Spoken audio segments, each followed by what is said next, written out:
Should be good to go.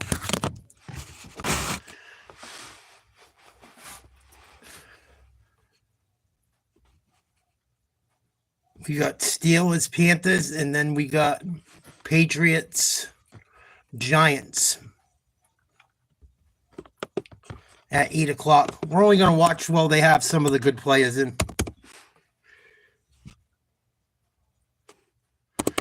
Only going to watch the starters in both games.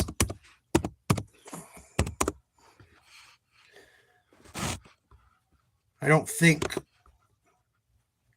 Aaron Rodgers is going to play tonight. But to break through, a team ready to emerge from the shadows, defend our lair, and prey on new territory. Chest out and eyes set on one goal. That's it, man. Let's win today. Win. Win in preparation. Win in defense. Win in all phases.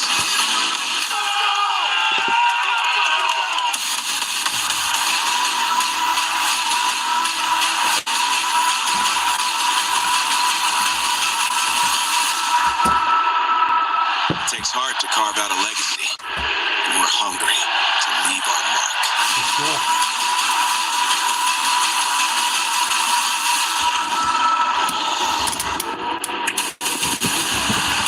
Welcome to Charlotte, North Carolina, and Bank of America Stadium. It's Panthers football presented by Atrium Health. It is the preseason finale for Dave Canales and the Carolina Panthers. The Pittsburgh Steelers in town for preseason game number 3. We won't see Aaron Rodgers. We won't see Bryce Young. We will see plenty of Carolina rookies. And with that, we say good evening. Anish Shroff alongside the Panther legends in their legendary garb. Jake Delhomme, Steve Smith Sr.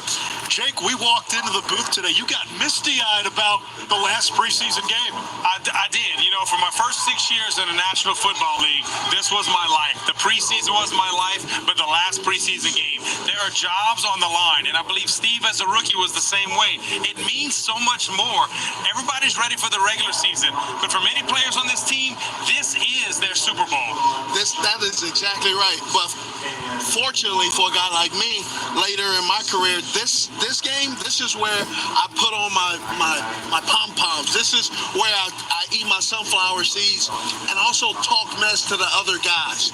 And not my teammates, but the opponents, to get in their heads, get those guys thinking about me on the sideline, because then that gives my young receiver an opportunity to make a play. Well, the starters and the stars for the Panthers not playing tonight, but our eyes are on a couple of the rookies, Jake. Let's start with Trevor Etienne. Yeah, Trevor Etienne is a draft pick of ours this year, a kid who can not only run the football, but he catches it well, and he's a factor in the return game. And I think we saw some of that in Houston last week. Some of the cuts that he made, some of the returns that he made, he slipped on one. But there's a chance for this guy to really affect this football team. We understand Chuba's there. We understand Rico Dowdle's there. But Trevor Etienne can definitely find a spot on this football team to help us throughout the course of the season. And Steve, on defense, Lathan Ransom competing for a starting safety spot. Yes, you see right here, Ransom has 4 tackles, 3 solo, but I would like to see, this is a guy coming out of college, high draft pick, 3rd round, 4th round draft pick, impact safety, he can hit, he can tackle,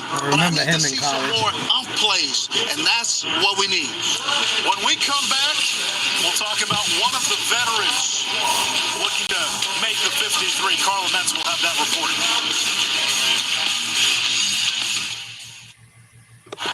So neither team going to play a starting quarterback. That's a kind of a bummer. We'll check out some of it. We're going to check out New England tonight. They got the Giants. I would assume those team starters play at least a series, if not more. We got PFL action as well. Professional Fight League's on.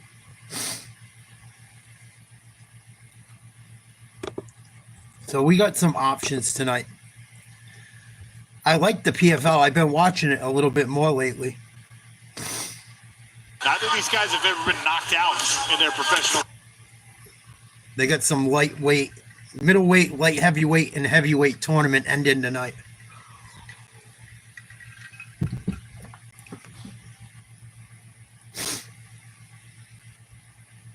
What up, Joe? Did you get part of that Cash App? Someone sent me a dono, so I sent it over to you.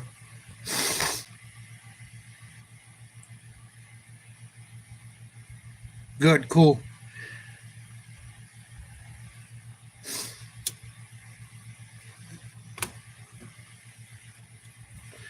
What's new, buddy boy?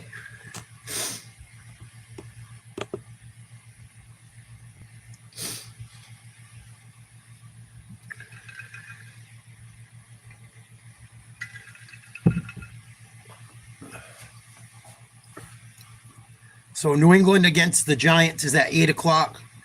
We got Panthers versus Steelers coming up any minute. Neither team's going to play a starting quarterback, but we'll check some of it out. We'll check a little bit of each game out, hang out for a while.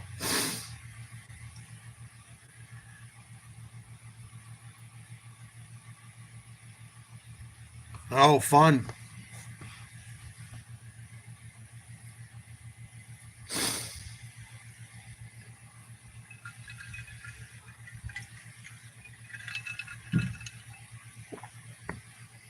Yeah, it kind of sucks. But at least you'll be kind of know what's going on for next week. In a way.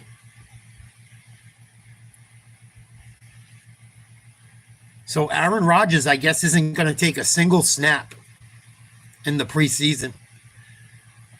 I don't know how I feel about that. I think he should have at least played a few series.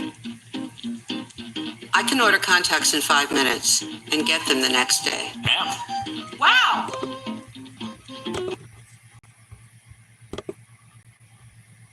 They're in Carolina tonight. We'll see what's going on.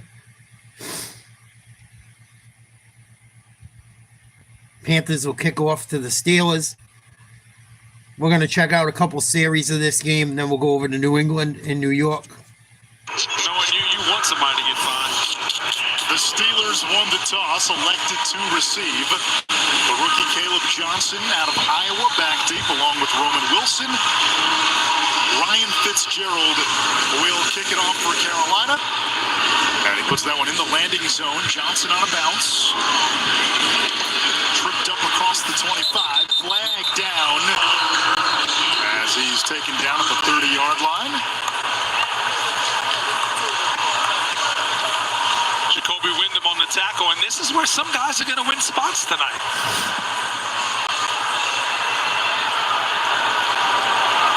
During the return, holding against the return team, number 35. 10-yard penalty, first down. Holding on the Steelers. Adrian Hill, the referee, as we check in with Carla Metz. Yeah, he's trying to make his way back in the league after taking a year off due to ulcerative colitis. Of course, the Panthers didn't really know what kind of player they were going to get. When he got to Carolina, the head coach, Dave Canales, says he looks just like the player I remember at Clemson. Super creative in his route running, sells the vertical almost every time, and eats up any leverage you give him. If you ask Hunter why or how you do that, he says, these DBs have been seeing the same route since middle school, and I just really enjoy using that against them. He has been putting guys in a blender all throughout camp.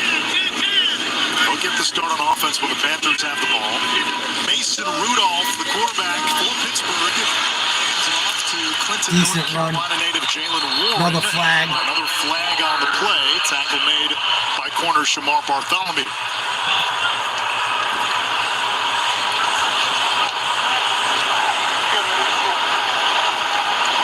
Holding offense, number 54.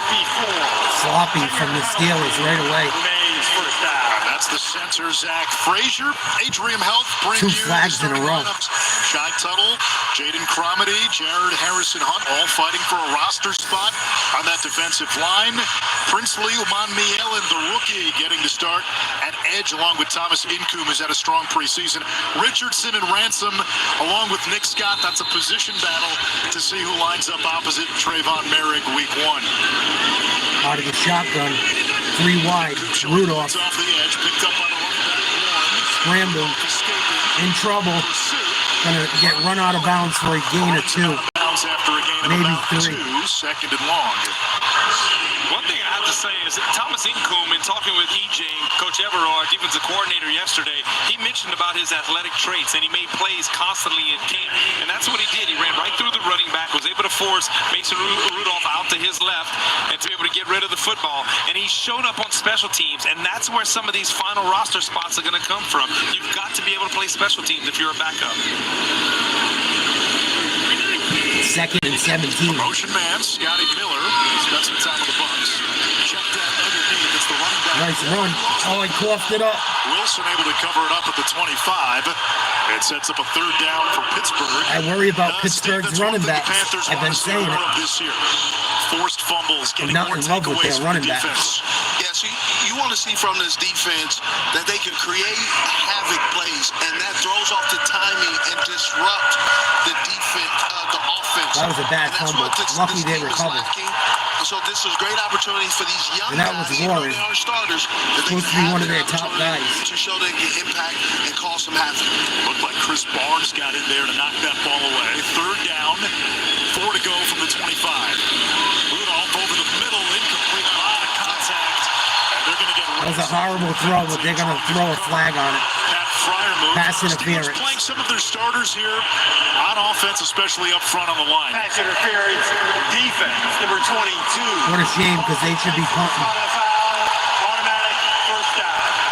This is a great opportunity for Ransom because he's a guy that he's a draft pick, right? He's a 4th round draft pick.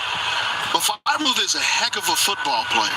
He doesn't get a lot of credit. But he can play. And Ransom has to show that he can cover. We know he can thump you, but can you cover and show some another level to your capability of impacting this defense?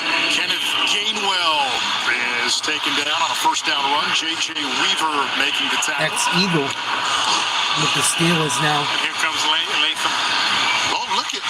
Taking on the running back and taking on the lead blocker, hitting him, and then making the tackle. That's what you wanted to see. That's what you want to see, right? That's 76 tackles. He laid the wood on some people. So Yeah, Ransom was very good at Ohio State. Do that once the game is going. On 2nd and 5, back to the ground. Gainwell changing. That's a nice run. Gets past Richardson. Ransom Big bumps game. out.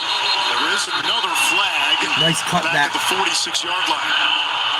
2 flags on the play, and this is coming back. Yeah, it looked like Claude Charles was held pretty good as they were trying to bounce it out to the left. Holding offense. Another penalty on Pitt. 10-yard penalty for the final foul. Remains second. Tomlin looks hot. He looks pissed. I was just talking him up. That's how it goes here in the broadcast. You talk a guy up. Oh, and then you Tomlin make a looks mistake. so aggravated. That happens sometimes every now and then. We've seen a few flags for a preseason game. We're kind of hoping this last preseason game we can kind of be a little clean. We've seen a few already. I don't know what game Third you're playing penalty on, on Watch, Pitt but that's not- already. These are young guys. These guys haven't played. That's one of the things that we're going to talk about. The coaches talked about. These guys have never played on this stage before. 2nd down and 13 from the 35 of Pittsburgh. Empty set. Rudolph barks out an audible. Out of the shotgun. 4 wides. Tight end. Rudolph fires. Throw complete. Ugly, but In for a first down down. near midfield by Lance McCutcheon. Jake Mason Rudolph spent a lot of time at Pittsburgh last year with Tennessee and now back with the Steelers. Yeah, he's a guy who was at Tennessee last year, Oh, what came a back duck. to Pittsburgh where he probably had some of his greater success. He feels very comfortable there. And lined up in empty, we played soft zone coverage, and he was able to find his receiver right on the other side of the linebacker for an easy pitch and catch. Jalen Warren in the backfield. shotgun. 3 wide. Handoff. Gets the call. Warren stuffed. Wrapped up by Sean Tuttle Lost for a a 2. loss of a yard. Our keys to the game brought to you by the North Carolina Education Lottery. Steve, for the Panther defense, you say create takeaways. You got to create takeaways for this Panthers defense. You talk about what they were not able to do last year. Now look at this to start this game. They're moving up and down the field on this defense right now. And I want to see the continued production from Etienne. We saw him last week, especially in the return game. With the kickoff now, Shotgun trips left. Single back to the left, man in motion, balance, shotgun pass, complete out of the backfield to Warren, loses his foot, and he's going to be brought down. No gain. Bring up third down and long for Pittsburgh. His groin in the practice against Cleveland a couple of weeks ago, and he's a guy who seems like he's pretty secure as the number 3 linebacker on this spot. But it was good to see he had his own coverage. The pass is completed in front of him, rally and tackle, get the guy down. There's no yardage. Now it's third and long. This is the position. Third and long, Rudolph out of the gun, running back to the left. 3 wide receivers, 2 right, 1 left. Fryermuth in motion, back to the right. Sets up on the line. Panthers looking like they're bringing the heat. They bring 4. Complete to Fryermuth in the flat. Going to be about 5 yards short of a first down. And I think they're going to have to punt. Steve is one of the corners.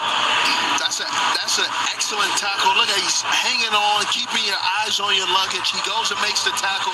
Doesn't just come up and try to knock him out. He tries to come up and get form tackle.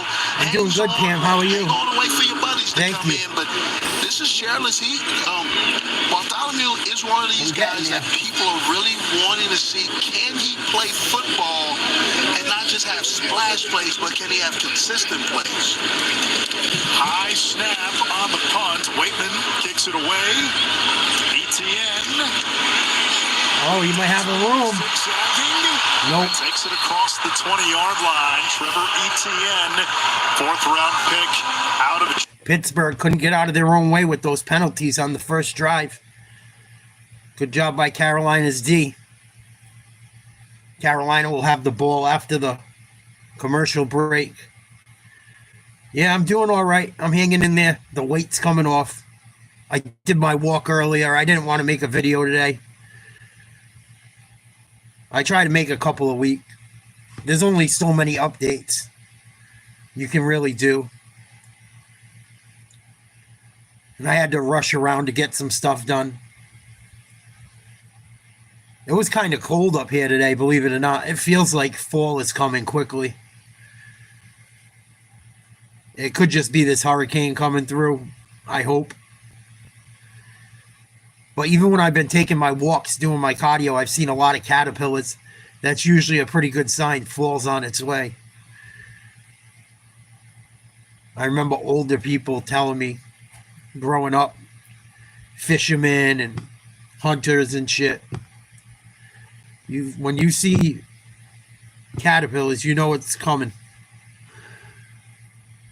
Well, hopefully we got at least another month of warm enough weather to get to the beach at least once or twice more. Fingers crossed.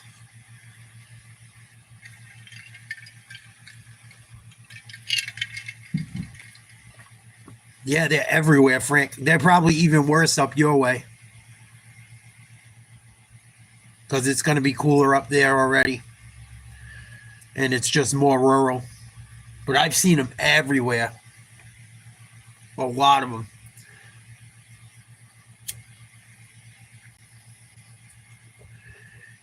I think it means it's going to be potentially a rough winter as well. Fucking teeth are driving me nuts today.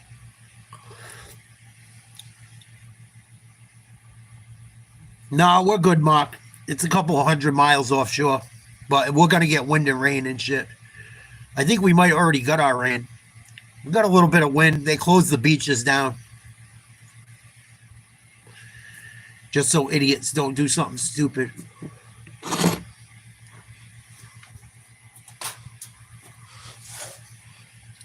What up, Crispy? What up, Marky? So let's check out the Panthers in their first drive. Supposedly they got their backup starting tonight. They're going to hand it off for no gain. Flag on the play again. Yeah, it's been bad, Mark. All in New Jersey, I think. All in New Jersey. I know a few of them they said were cocked, obviously. People think they know what the fuck they're doing. They don't. Offsides on Pittsburgh. It'll be 1st and 5. last week. He's going to probably sling it a little bit tonight. Let's go out and play loose, kid. Let's have a day. Now the three receivers on the field for the Panthers, Jalen Coker, Hunter Renfro, and David Moore. All three with a chance to make the team. Certainly Coker's a lock.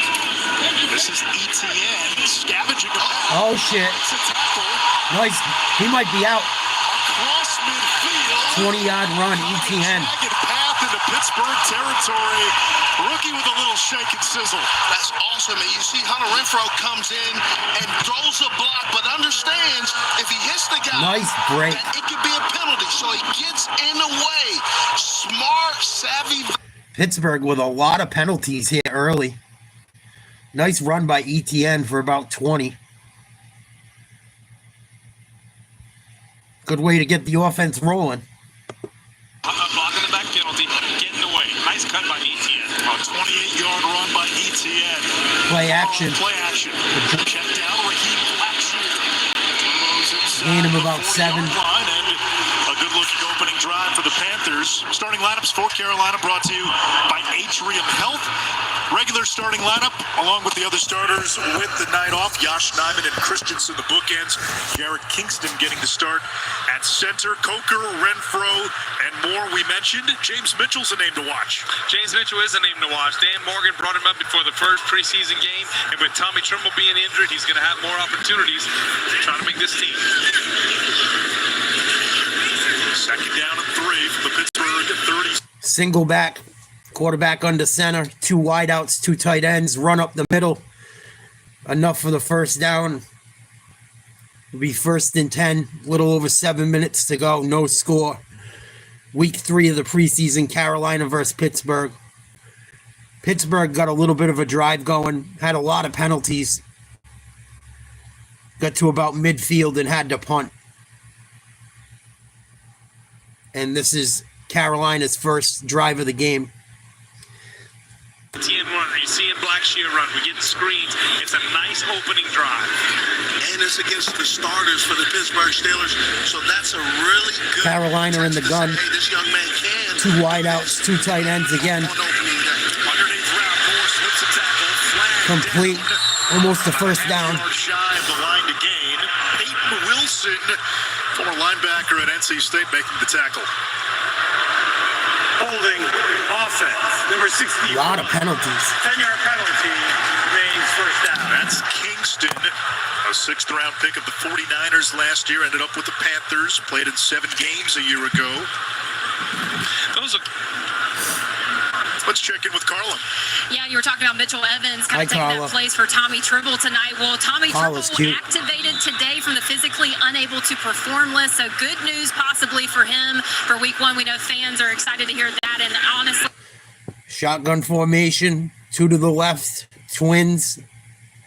1 to the right. Tight end to the right. Goes in motion. They try a sweep with the running back, and it's stuffed. Loss of at least 2 or 3. At the end of the play, they get Jalen Ramsey for some extracurriculars. Oh, Jalen Ramsey don't know how to behave. Do that. That was in his DNA. That's just. After the play, personal foul, unnecessary roughness, defense, number 5. That 15-yard penalty will be forced from the dead ball spot, automatic first down. For what? Yeah, listen, he wants to make a play. He's only going to play probably this one series. And he's on He his threw him to the 15. ground. That's why. He's a physical DB, the black and blue division with the Pittsburgh They blew the Steelers. whistle, He's that's in his why. He's in his mask, all that stuff. Hey, for one guy who loves extracurricular activities, I would understand that does not shock me. 1st and 10 after the penalty on Ramsey. Shotgun. 3 wide. They run a screen to Renfro. Terrible throw. He gets back up and gets back to the line of scrimmage. Maybe a gain of 2. That was a terrible throw by Plummer. I'm surprised Renfro got to that. He sure does, because this ball is thrown way too high, loses feet.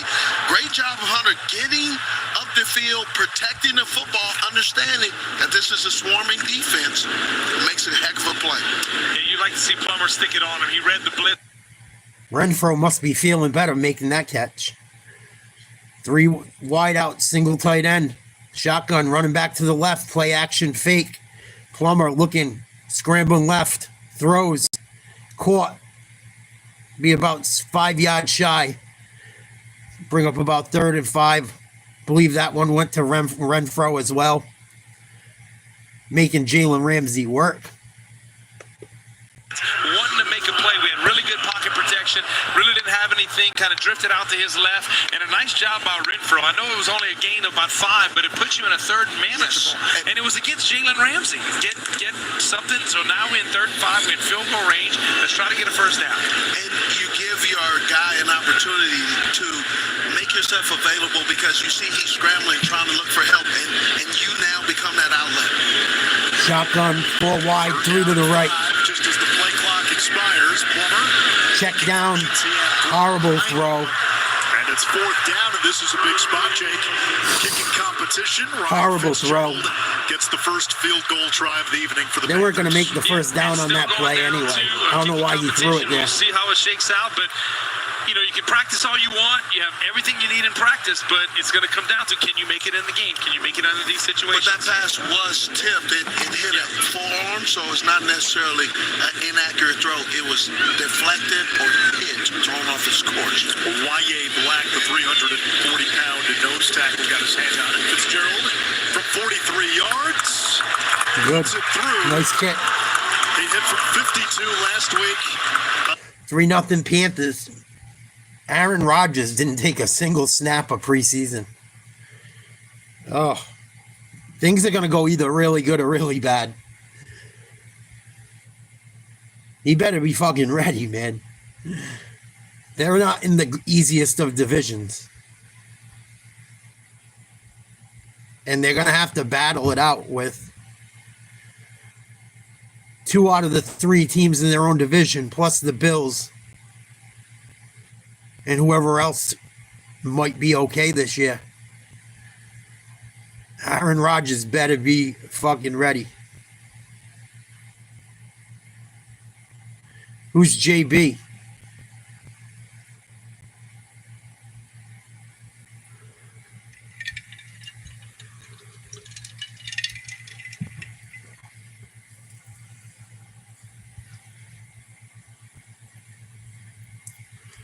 Trying to think, JB. Jaylen Brown's dad? Damn.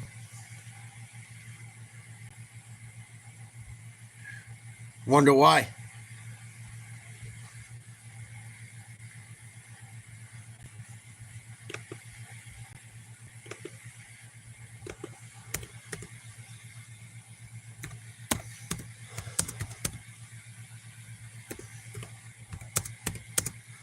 I wonder where it happened, if it was in Georgia or in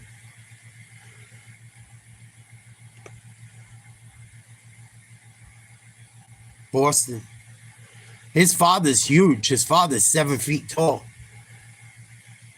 He was a boxer, if I'm not mistaken. Wow. Father of Boston Celtics star Jaylen Brown, father arrested and charged with attempted murder.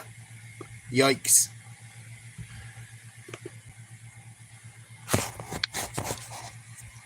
That's not good.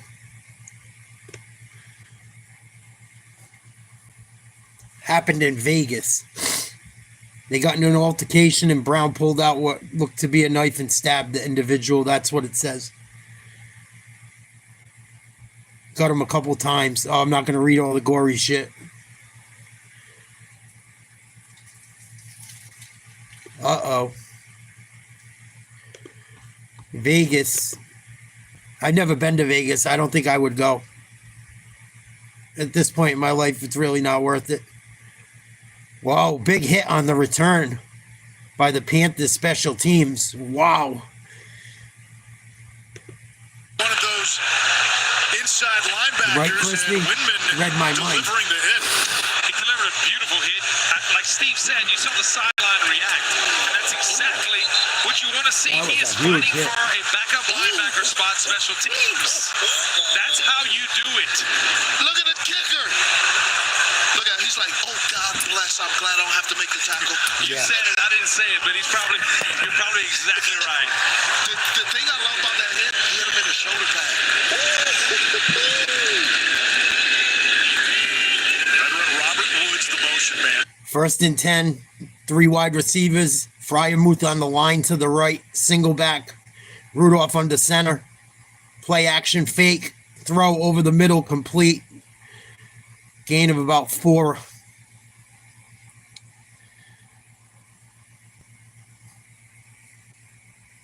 think he'll bring up about 2nd and 7, maybe 7 and 6. What up, C-Dub? Salute. He was about that big hit. Steve, how many times in our production meeting with Dave Canales yesterday did he hammer home the fact that special teams will be a determining factor for guys on the fringe of the 53? It was the most important part. He said, these are how we're going. Shotgun man in motion. 3 tight end set. Gain of about 2. I think it's going to be about 3rd and 3. Harrison Hunt, the rookie out of SMU after 5 seasons at Miami. He ran a sub 4.940, which is pretty good for a defensive lineman. Much faster than Jay. Well, you said it. I would have taken that as a quarterback. I know. Trips left. Wide receiver to the right. 4 wide receivers. Running back to the right. Rudolph back. Looks over the middle. Looks left. Scrambling. Running for his life. Throws one up. Out of bounds. I know it's only the preseason. I worry about their running game. I worry about this running game.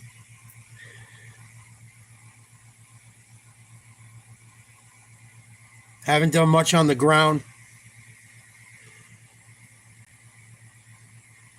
No one even went for that play action. No one even was fucking fazed by it. Here's the punt. Decent punt. Oh, it wasn't as good of a punt. They played it off. Good job by the returner. It wasn't terrible, but not very good. I've seen worse, but not very good punt either. 3-0 Panthers will get the ball with 2:40 to go in the first after the commercial. Oh, it's going well, Duncan. Thank you for asking. I worked out again today. Had to go do some shopping. Grab some groceries. Did the stuff my mom needs done. That's about it. But it's going. I'm doing the same thing I've been doing. I lost like 5 pounds last week. That was good.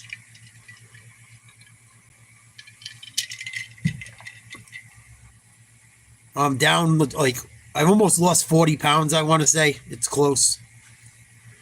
Close to 40 pounds. I think it's like 36, 37, something like that. I should be into the 280s this week. I might even be there right now. I might even be 289 or something right now if I weighed myself. But I did eat and shit, so I might be a little heavier. I don't know. I try not to let the scale drive me crazy, but I think it's important to watch the scale. I can kind of tell what's going on a little bit.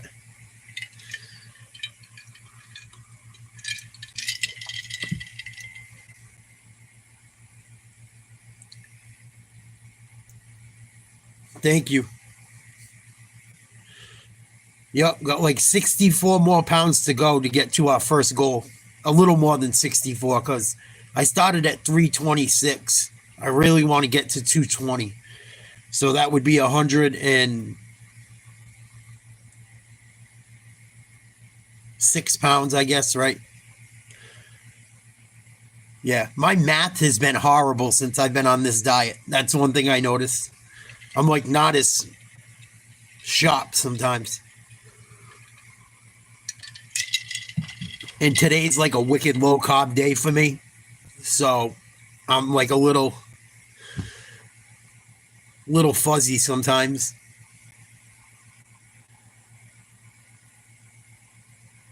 Low carb days are rough. Yeah. I mean, they're all low. They're all less than I should be eating them. But yeah, the days under 25 are rough. Shotgun, 3 wide, man in motion, lines up on the right side of the line, single back, play fake, check down, incomplete, nice hit.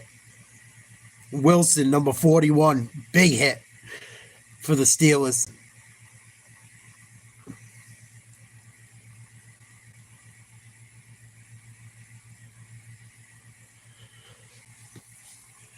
Yeah, if I feel foggy tomorrow, I'm going to make tomorrow a high carb day. I'm not like lightheaded. I'm not as sharp. And I know it. Like my brain function. Handoff, gain of about 2. Be 3rd and 8 or so for Carolina. Gorgeous August evening here in the Queen City. By the way, Jake, do you want to tell the story? You guys wore your Hall of Honor jackets in our opening segment, and that was Steve's idea. You weren't sure if he was messing with you, though. I wasn't, and I made sure I brought another jacket just in case, because I could see Steve Smith maybe doing that to someone. Shotgun, 4 wideouts. Gets hit as he throws. Absolutely got smoked. Plummer just got drilled. Holy shit, Batman. Oof. Who was that came through? Oh. 33. Sawyer, the kid out of Ohio State. I told you guys he was going to be good. He was a fucking problem for Ohio State in a good way. Holy shit. That was a huge hit.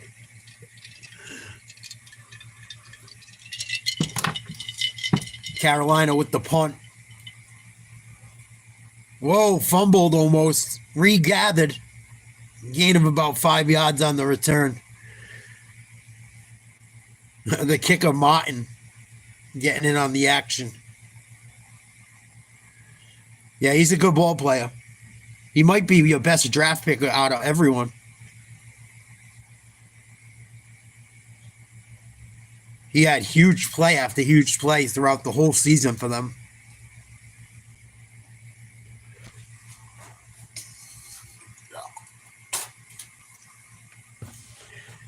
Sawyer had some huge plays in that college football championship throughout the entire playoff.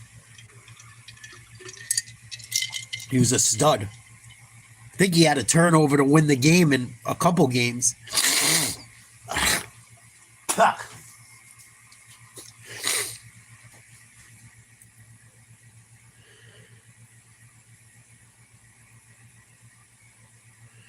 Well, we got 7:40. Pats are starting in about 20 minutes.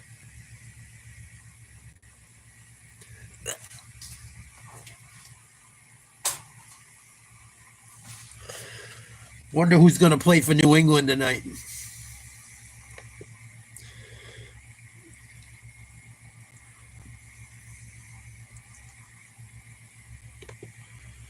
I can't believe Jaylen Brown's dad. Holy shit. That's fucking nuts.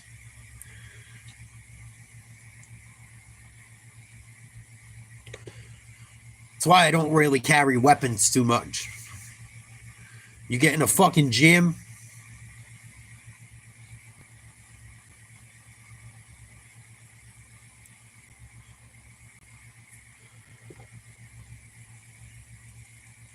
Nice, Duncan. Keep it up.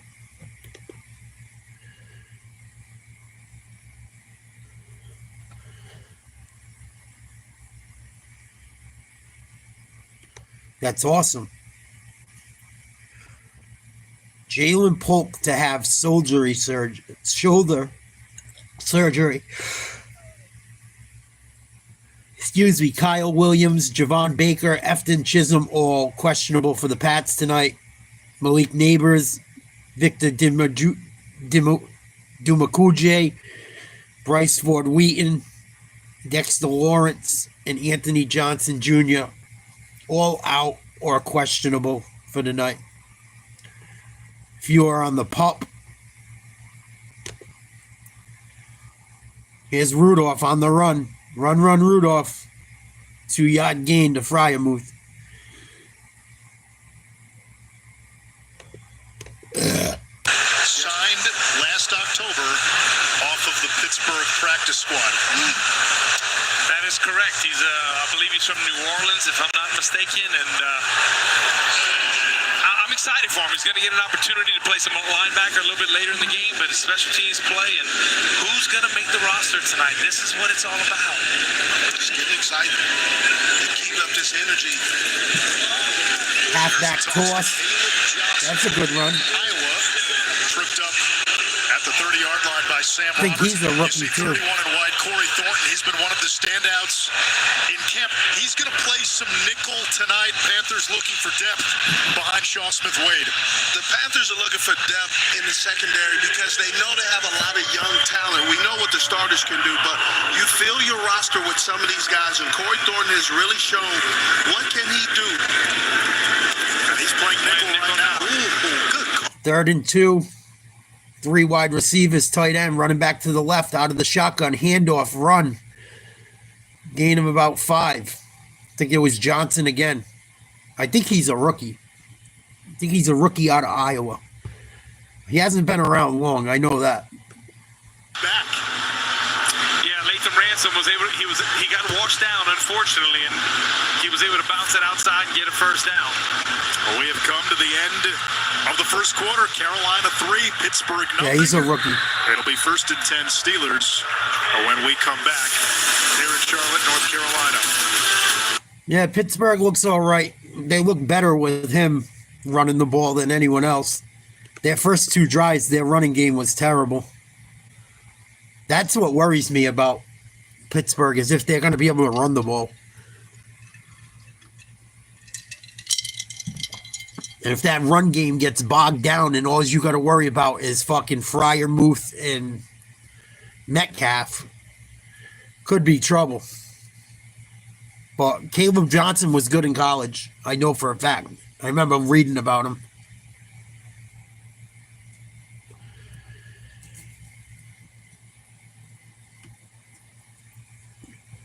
I would go with him. I think Warren sucks. Personally, every time they put Warren in last year over what's his name, I never understood it. In important situations too. I felt like, I don't know, I didn't think they give Harris the ball enough last year. But he didn't play great either. He was average.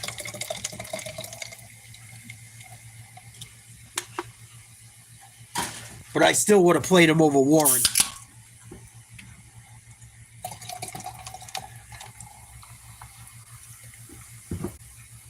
Warren had a fumble already tonight. I'm not a fan of him.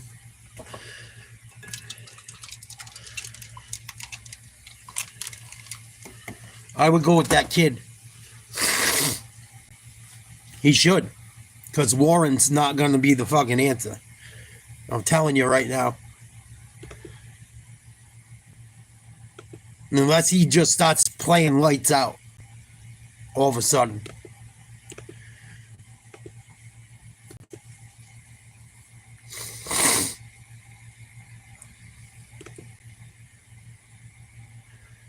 We got UFC Saturday night. We're going to watch some of that. At least some of the main card. Ortega versus Aljamain Sterling. Brian Ortega is not usually in a boring fight, even if he gets his ass beat. So it probably might, it could be a surprising fight.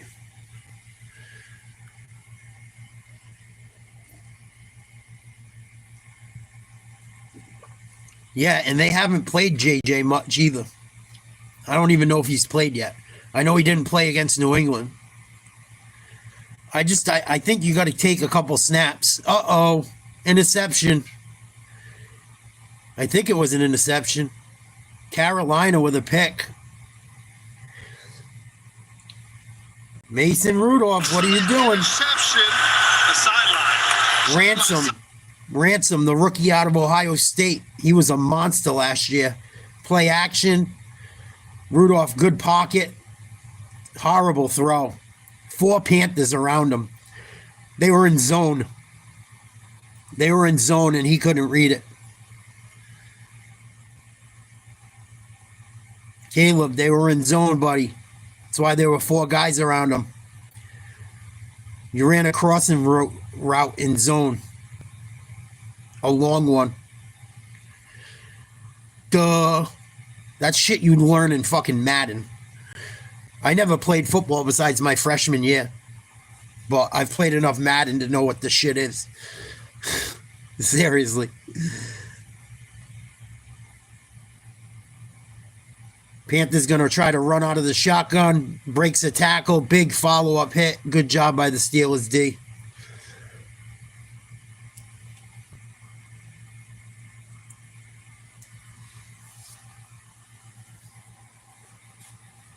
Teteroa McMillan getting interviewed. He's not playing tonight. City of Wamanalo. I kind of made it my own thing, just remember my roots, and then I also made an acronym: negative attitudes, lose opportunities. Nice. Which one do your teammates call you the most? They call me T-Man. Yeah, this obviously is your first preseason in the NFL. Where do you feel like you've grown the most Nice block. through training camp and the preseason so far? Going to be 3rd and 10. Adjusted to the speed, the physicality. Everybody at this level is fast. Everybody's good, so just adapting to that. You got less room for error. The skill gap is a lot smaller than college, so just getting used to that for sure. You also have the privilege of going up against J.C. Horn and Mike Jackson every day at practice. What's it like going up against those two? Oh man, that's a blessing. I'm fortunate enough to not only be in a good offense with a good receiver room, but A little bit from Teteroa. 4 wide receivers, 3 to the left, 1 to the right. Shotgun, 3rd and 10, Carolina. Almost hit. Nice block. Good scramble. Finds a man open on the left sideline. 1st down and more. Wow. Nice job moving. Who the hell's in the game for them? Good blocking. Nice fake. Pulls the ball down. Plum is still in the game. Wow. He wasn't trying to get drilled again.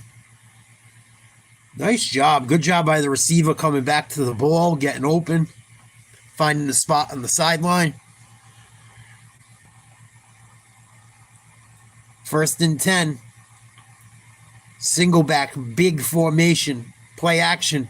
Throws outside, out of bounds to avoid the sack. Really nice escapability. Yeah, he did. Pocket collapsed with 4 guys, and he was able to step up and get out to his left. A nice job by Luther to come back to get the 1st down. But to go back to 2nd down, we had a negative play on 1st down, and then we threw a swing pass to get just some positive yardage on 2nd down. Luther made a critical block. Yes, he did. A critical block to be able, Blackshear, to be able to get us in 3rd and 10 instead of being 3rd and long, 3rd and 15 plus. So little things like that start to show up. A play like 2nd and 10, man in motion. 3 wide receivers to the left. Handoff. Spin move. Nice job getting out of the backfield. Gain of about 3.5, maybe 4. Bring up 3rd and long. The Panthers running backs, I got to say, they've done a good job getting out of their own backfield. The line isn't playing that great, but the Panthers running backs are doing a good job of trying to get them some kind of positive yards instead of them losing 4 or 5. That's 2 plays in a row. The running backs got them out of a jam. 3rd and 7. Man in motion, shotgun. Running back to the left of Plummer. 4-man rush for the Steelers. Plummer's got to do something. He's running out of time. Throws complete. Another breakdown. Nice block. Good vision. Gain of about 15. Nice play. Broken play. broken play. Carolina receivers doing a good job of getting open.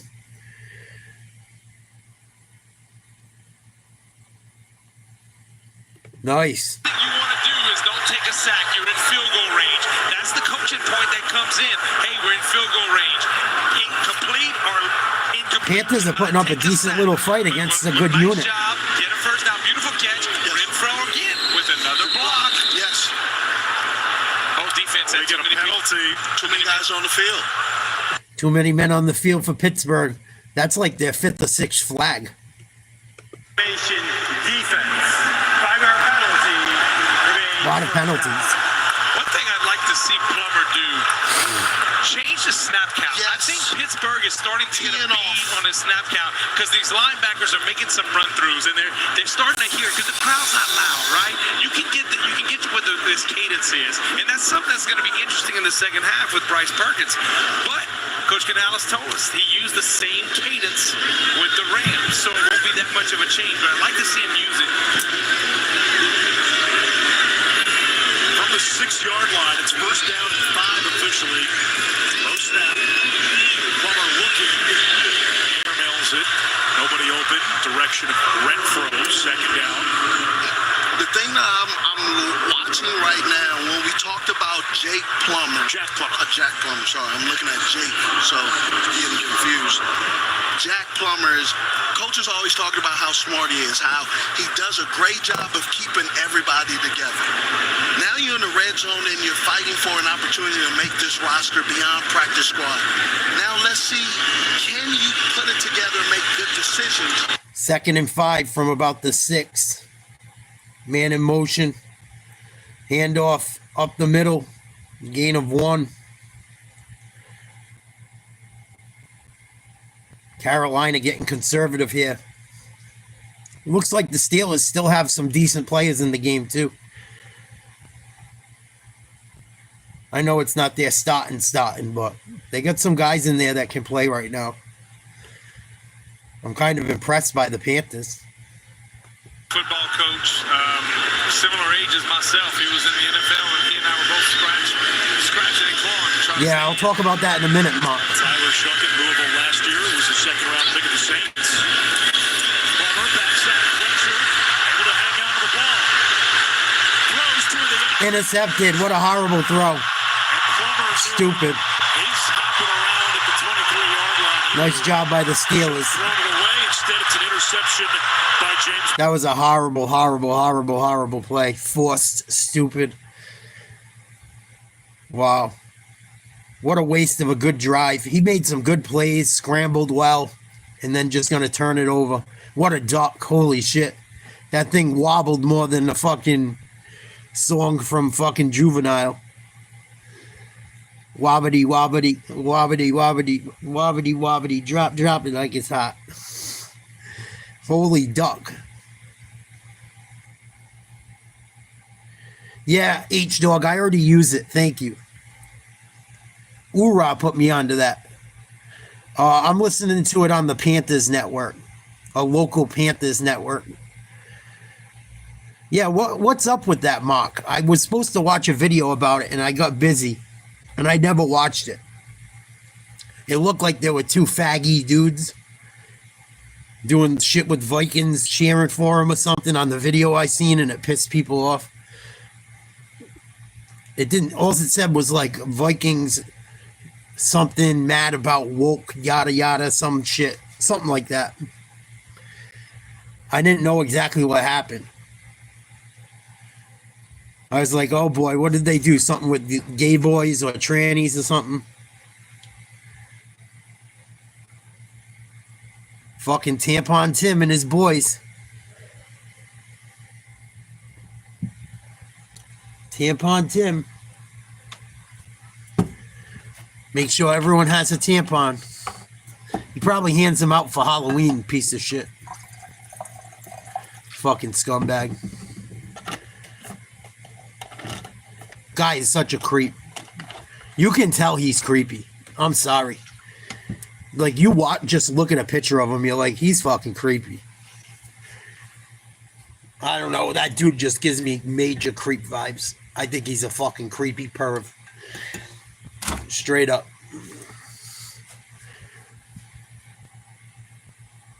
He looks like a fucking diddler. Sorry, not sorry. He looks like a fucking pedophile. Not saying he is. Hopefully we don't gotta fucking find out the hard way. But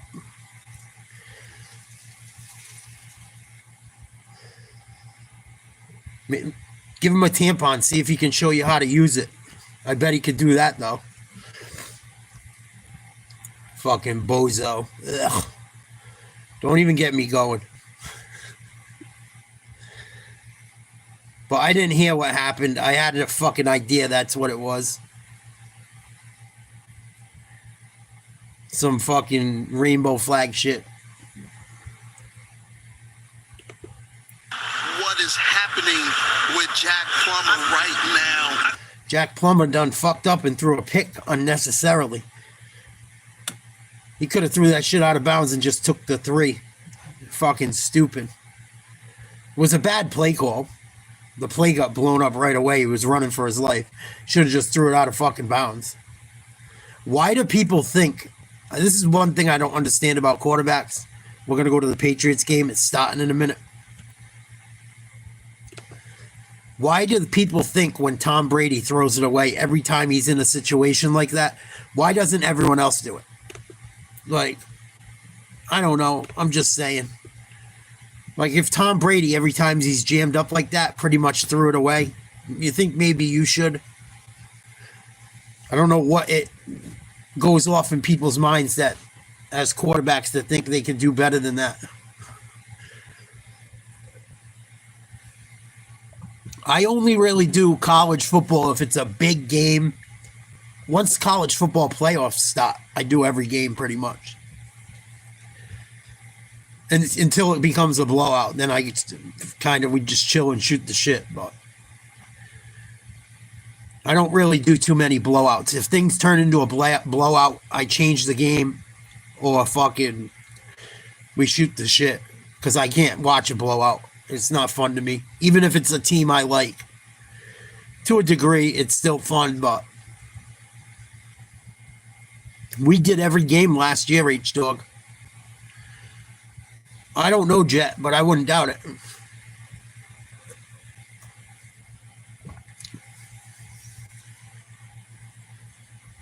I don't know why. I fucking hate Texas.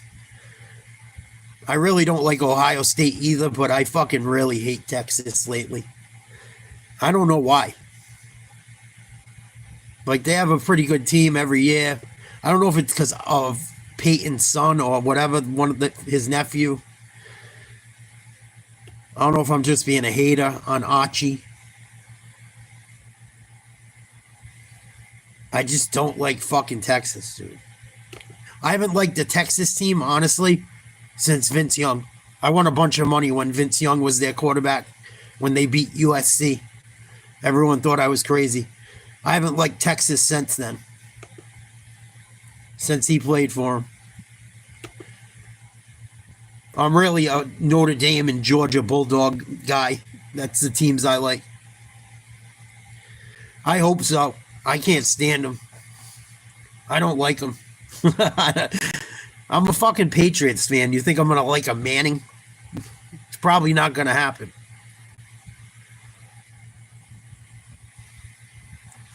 It's in my fucking blood, I guess. I don't know. And he's a fucking dorky fuck. Like, I see him doing shit with his teammates. He's corny, dude. I just think he's corny. I think the kid they had last year was better than him, personally. I think that's why he played. I think the kid last year they had was solid. I think he left. He went to the NFL, but if he was still around, I would have played him over him. Yeah, I thought Ewers was better than him last year, absolutely.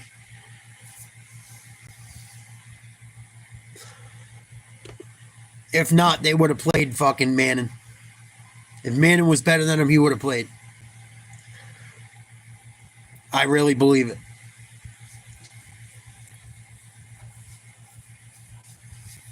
And Ewers was tough. Ewers played all beat up and shit too.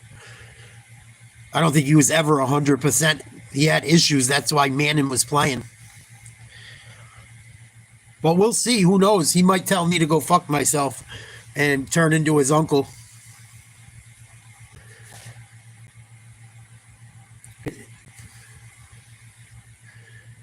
Peyton was like good, but Peyton didn't do shit in the playoffs, man.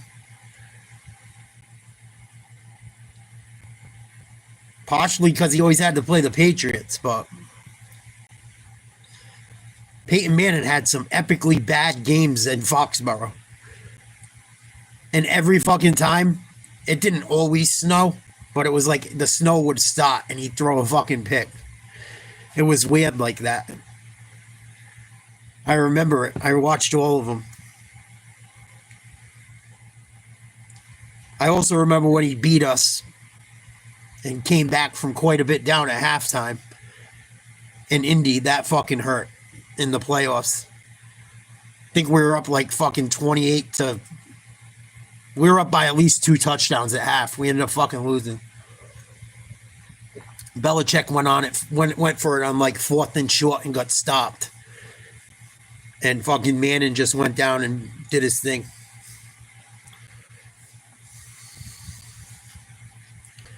Let's check out some of this New England Giants game. Most of the starters are going to come out of that other game now anyway. The few that were playing. Russell Wilson is QB1, but he's not. Russell Wilson getting the start. Jackson Dott's dressed. These two teams might play hard tonight. You never know. Even for half of the game, it would be cool to see what they can do.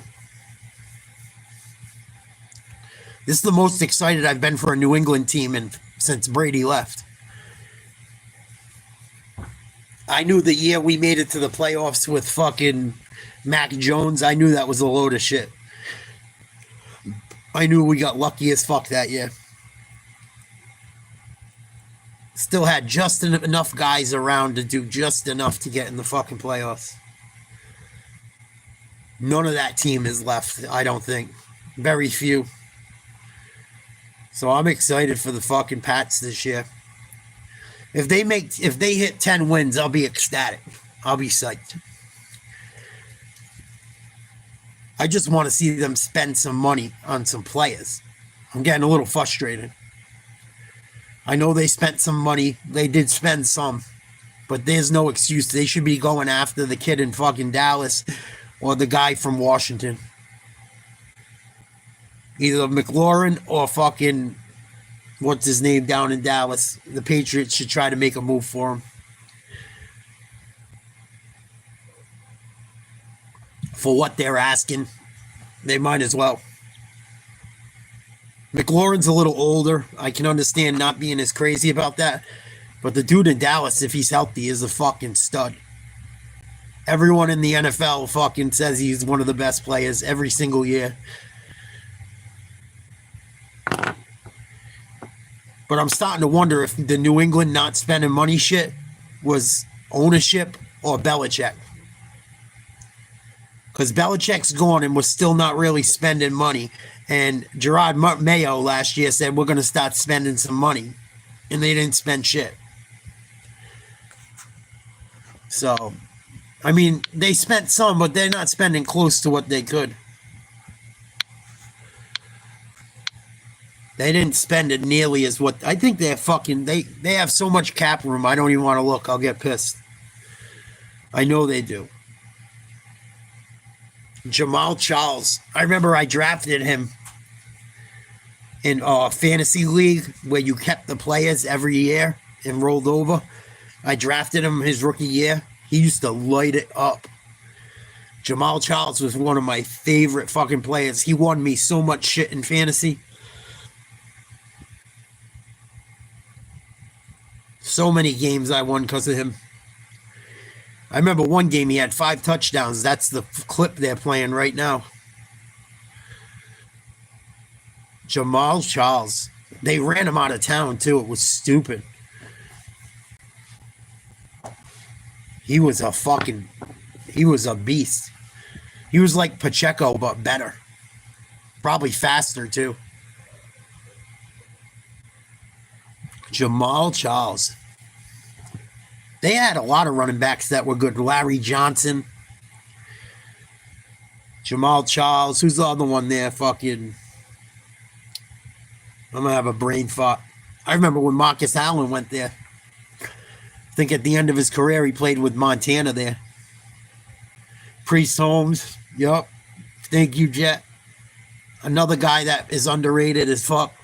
Priest Holmes, I think, had a 2,000-yard rushing season or close.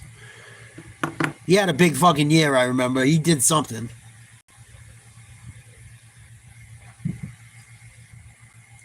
They had, what's his name? Dante Hall.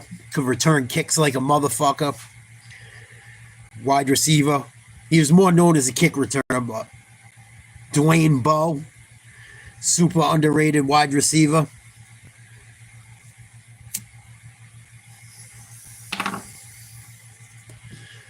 They've always had solid. They've always been in the mix.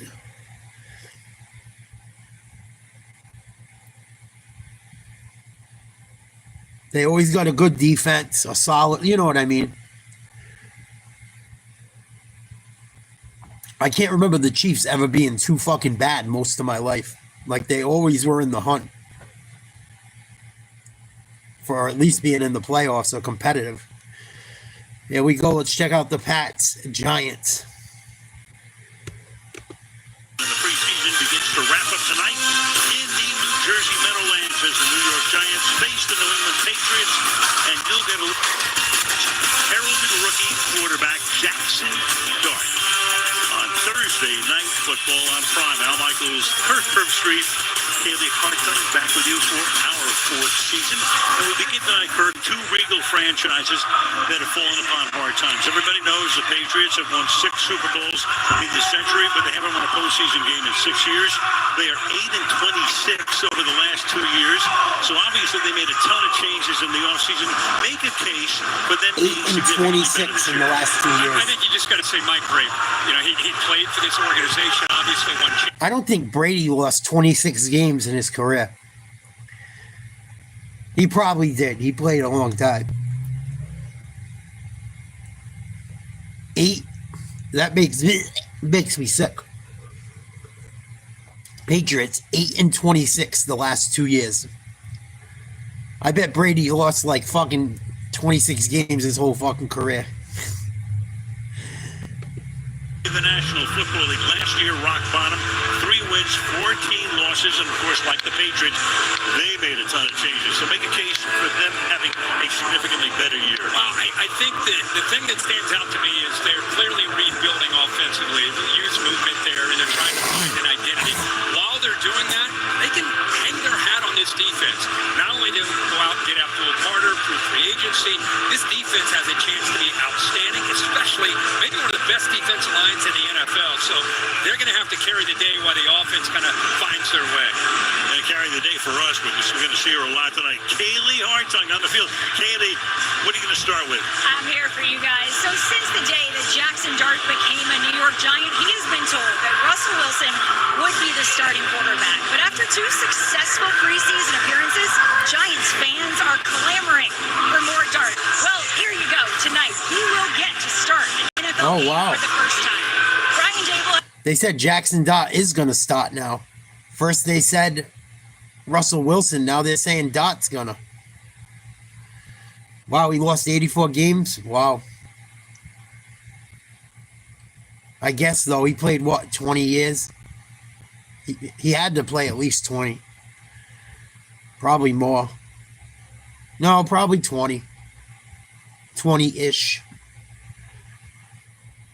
Watch, it's like 21, 22 years. 251 and 84. It's pretty fucking good. I'm sure some of those games are when he was injured and shit, too. Suspension. He missed that whole season with New England after we beat. I think after we beat the Rams, he blew his leg out in week 1. Took a hit against the Bills. Oh, I'm sure it includes everything, Jet, for sure.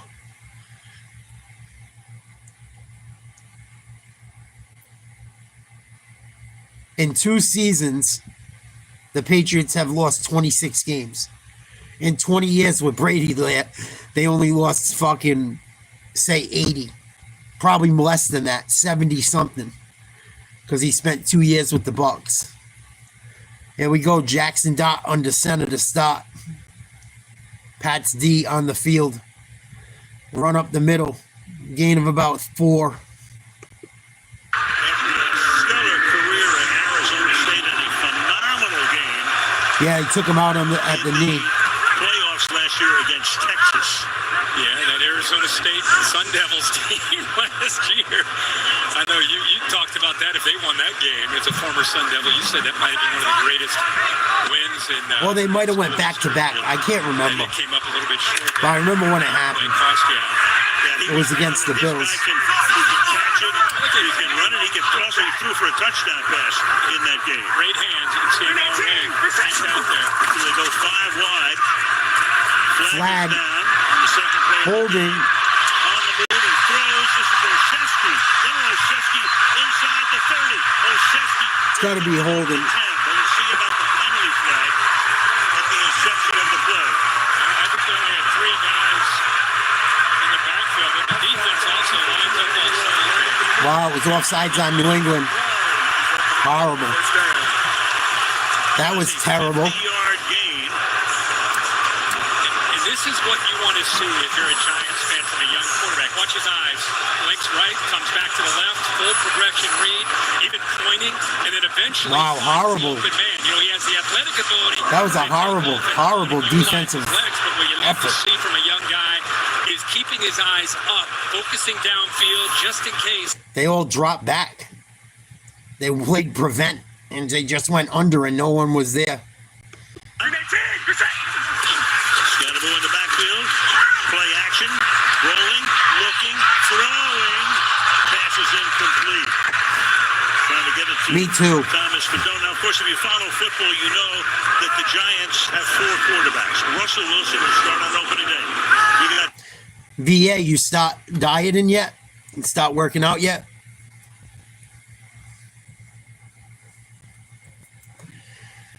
Dual threat quarterback coming out of Ole Miss. It's just looking to. 2nd and 10, Dart from the shotgun. He needed to get out. Handoff up the middle. Gain of about 4. this guy who never gives up on a run. If you're a New York Giants fan over the years, think about the physical punishing backs that they've had. I mean, that's their Scatterboo in the game. Jacobs, O.J. Anderson. I've been wanting to see Scatterboo play. Style, but I think the difference is he can catch the ball out of the backfield. And so I'm already lined up out wide. They're going to find unique ways this year to get his hands on the football. We just saw the numbers in that game against Texas when he did everything. 3rd and 6. Clean pocket. Touchdown. Tight end. Greg Dulcich, the tight end. So, Giant Nation is Horrible stop for the Patriots defense. I want to see who's out there. Couple starters.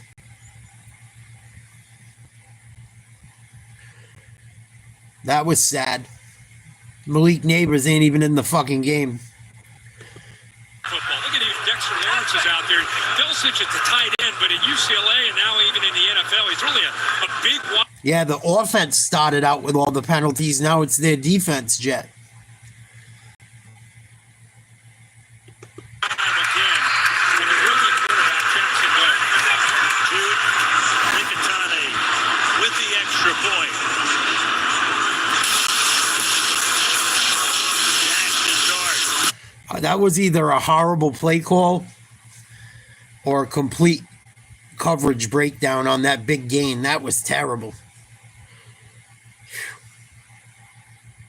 I got to look at ESPN. I want to see who was on the field for that shit. Because that was fucking pathetic. Absolutely pathetic. Oh, they got some starters in there. Peppers was in there. Mapu was in there. Keon White was in there. Those are guys that get playing time. Might not be starters, but they get a lot of playing time.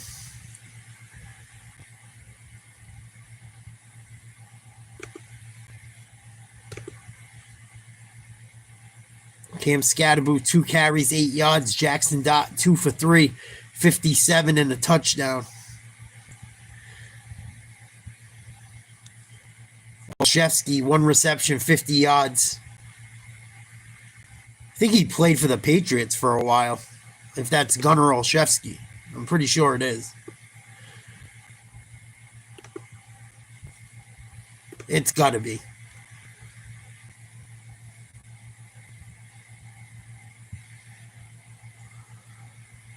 Fucking New England getting burnt by an ex-player. What's new?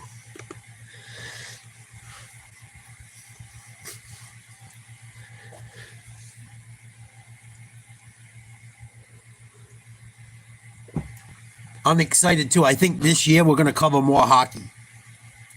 I had fun covering hockey during the playoffs. I kind of fell back in love with it. And with Jason Tatum hurt, I think I'm going to cover a little more hockey this year than Celtics.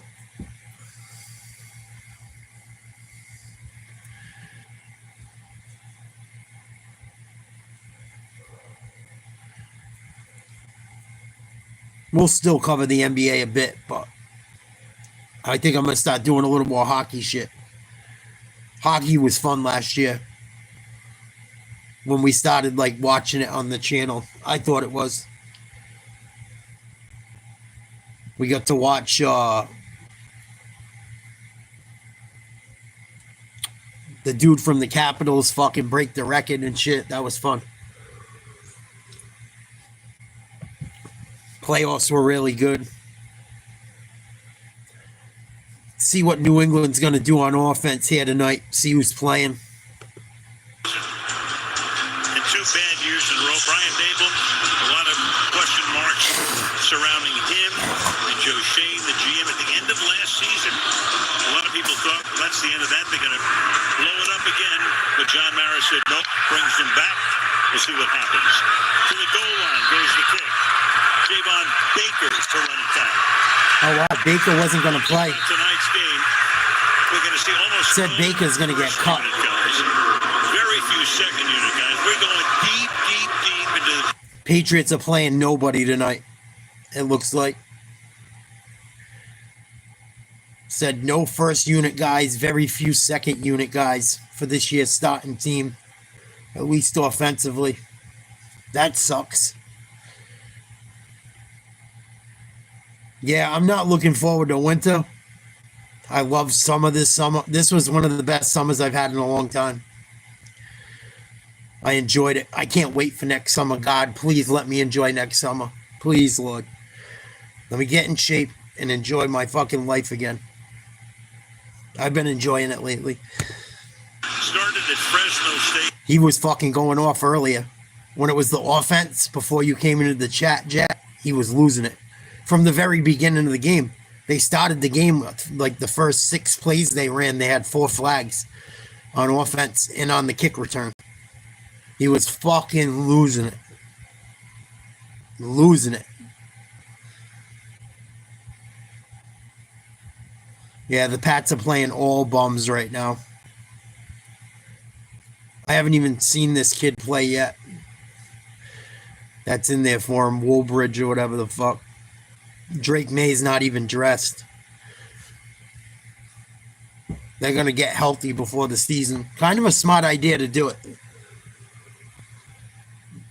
Plus, they play New York during the regular season. They probably don't want to show them too much. Oh, shit. So what's it, 10-7 Panthers? 3rd and 7 for Woodbridge. Come on, Danny Woodhead, throw it. Gain of 2 to Webb. Yeah, the Pats have nobody playing tonight.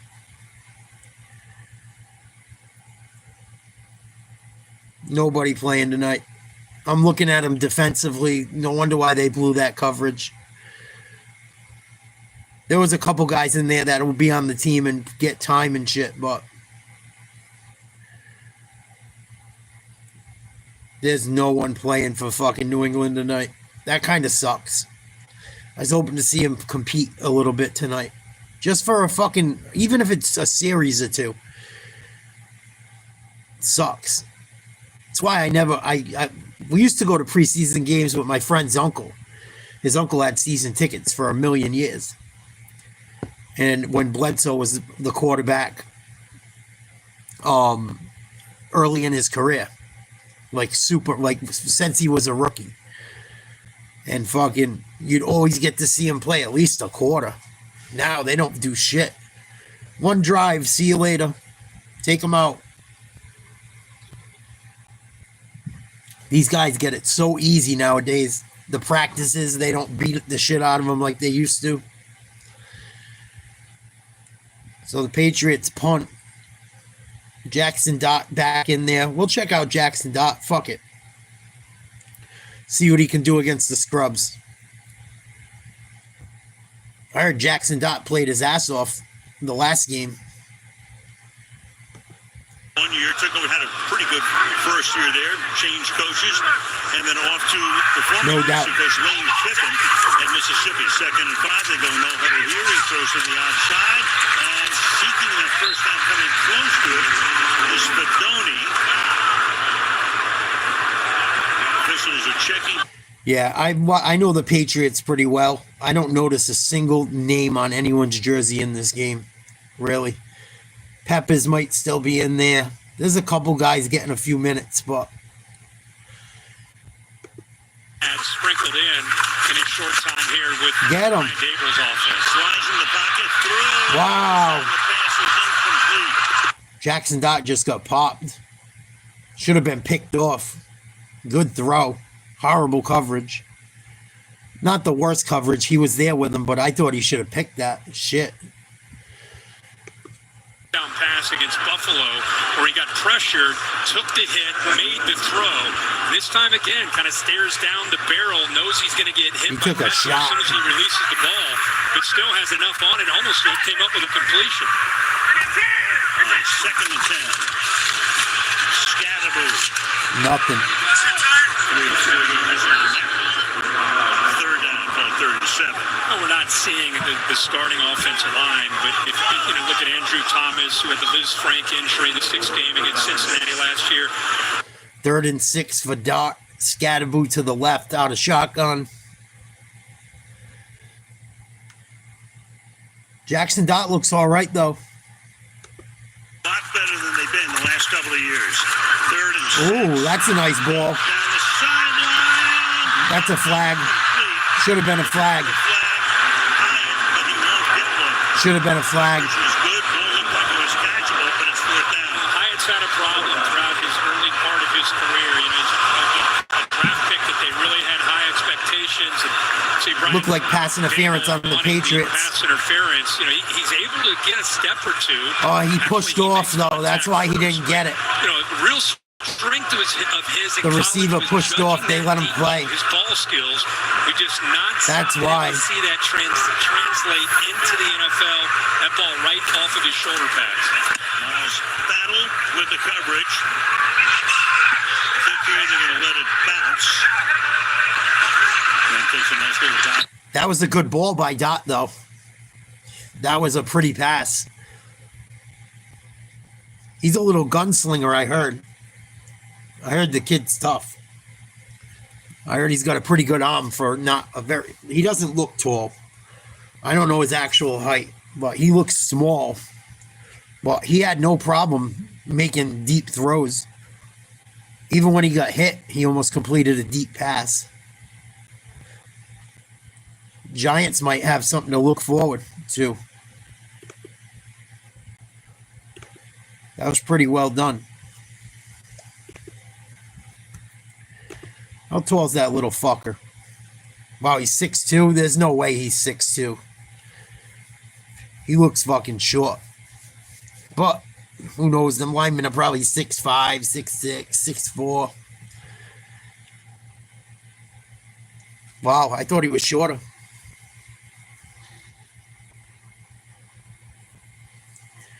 Regardless, he's definitely got the arm. It looks like. The commercials with the cats, have you guys seen them? Where they got cats in uniforms and shit playing the piano.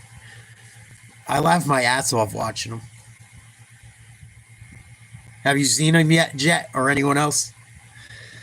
It's a funny fucking commercial.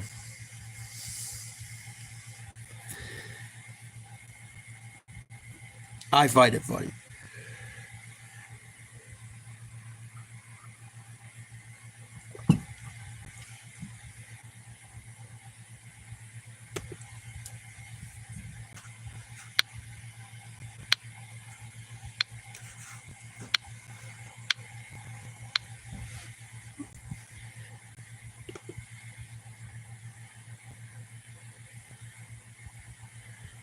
See if New England scrubs can do anything.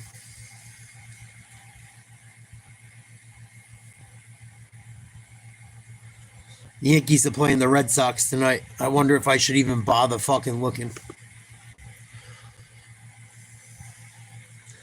Did you like it, Jet? Am I being a hater?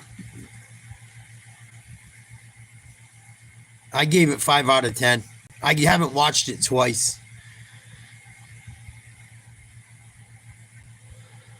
He looks good so far, Mark. He's not playing tonight. The Patriots aren't really playing anyone. Couple of guys on D. No one on offense. They've done a good job of building around the rookie Jackson Dots looked okay. offensive linemen and some pieces. Here's Hasty. Into that giant. I told you, Jet. Thank you. Thank you. Yeah, I wasn't crazy about it either. I'm afraid to watch it again. I think I'll give it a worse rating. Some of it was funny. I don't want to kill the movie for anyone, but I didn't like what they did to the girl he fell in love with and had kids with, his wife and shit. I didn't like how they played that out. I think they should have had her in it more.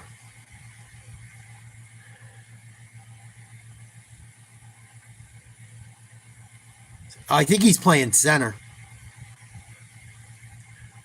I'm pretty sure. That's what I gave it, a 5. And I feel like I gave it too much sometimes.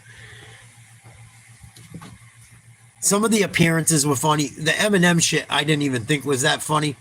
It was like, ha-ha, whatever, but I don't know. I kind of... When Eminem got all corny and woke and shit, he fucking... I can't really fuck with him no more, man. Like, I still like him and shit, but it kind of turned me off, man. No Diddy. Like, this guy talked shit about everyone, and now he's all in his feelings. Come on. Fuck out of here. You fucking shit on everyone in all your songs, and now you're gonna be like that. Fuck that.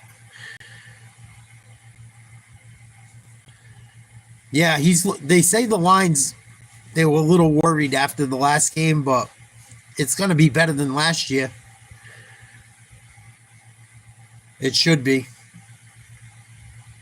Campbell, they said, struggling a little bit. They worry about that arm size still. But he's a rookie. He's a rookie.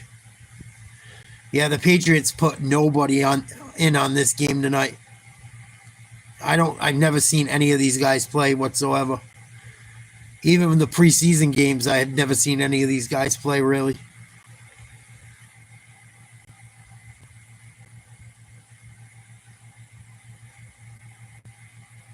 The quarterback they got in just gave a horrible read. Awful. Not even throwing to people fucking open. He had plenty of time. I thought it sucked too, Jet. Like, I thought it's... For a movie they could have made awesome, I feel like it sucked. I felt like they could have done that movie so much better. It's just my opinion. I'm like, why did the plot, the whole thing, it just is like... Parts of it are cool because it shows, like, the younger people and shit, like the flashbacks of some of the stuff, and the way they did some of it was cool. But I don't understand why they offed her, and offing her was stupid. Because if they put her in the movie, more people would have been interested in it. It would have been funnier.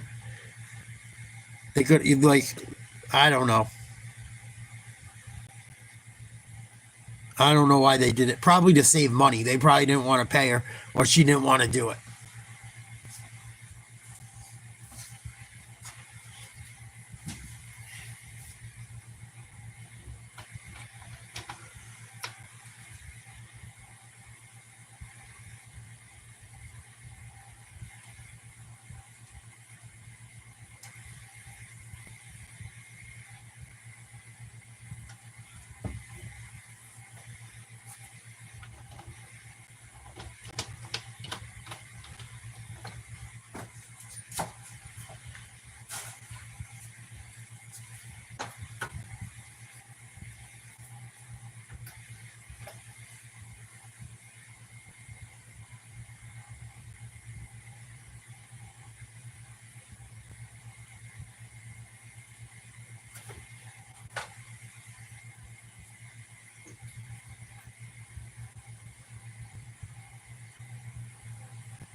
Really? I didn't like the end of the movie.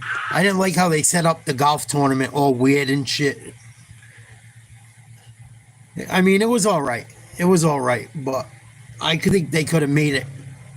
The second one, they could have made it close as good as the first one. The first one blows it out. Like, I've never seen two movies so far apart, I don't think, in a sequel. That Top Gun Maverick sequel was fucking phenomenal. And I can't stand Tom Cruise with his Scientology bullshit. But that movie was fucking phenomenal. And I've been fucking... I make fun of Tom Cruise, but he's good at what he fucking does. And that movie was maybe as good as the first. I was fucking shocked. I feel like Sandler dropped the ball on that shit.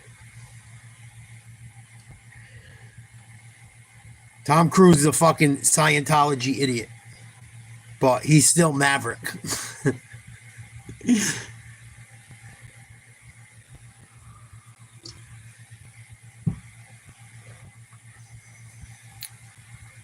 It was all right. What was? Maverick or fucking Happy Gilmore 2? Maverick was more than all right. I thought the movie was badass. I liked how they did it. I thought, if you got to compare Top Gun 2 to Happy Gilmore 2, which one's the better sequel? It's not even close. Two iconic movies. You thought Happy Gilmore 2 was the better movie? Was a better sequel?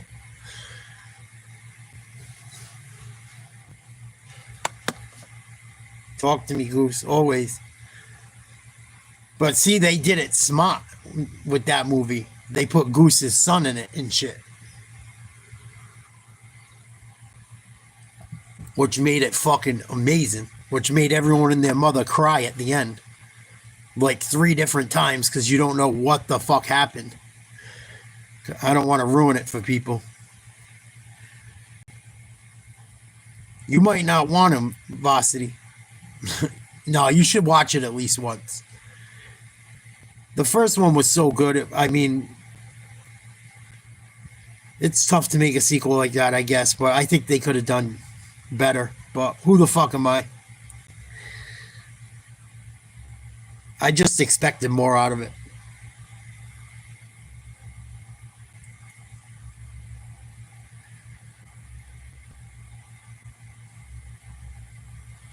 Is Dart still in the game? They're going to let him play, huh? But he'll be back. We'll open the season at Washington. 2nd and 24 now. That is dropped. Bill Collins can't hold on. schedule makers. I wouldn't even bother watching one of them. They open up with 2 division games on the road, come home for their home. I wouldn't even bother watching one of them. I watched 5 minutes of Coming to America, and I turned it off. The other ones, I didn't even waste my time. Oh, I will never watch the new Space Jam. Are you kidding me? Nah.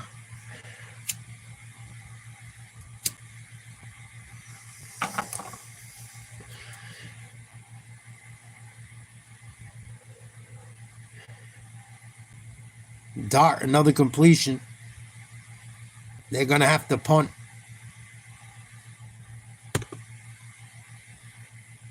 Bottom of the roster, the 53. 3, 4, maybe 5 guys are going to make the team tonight, which means 3, 4, or 5 guys are not going to make the team. They'll be replaced. Yeah. And right now, even if you have a candid conversation with Joe. That's it. We're going to know some teams' rosters any day now.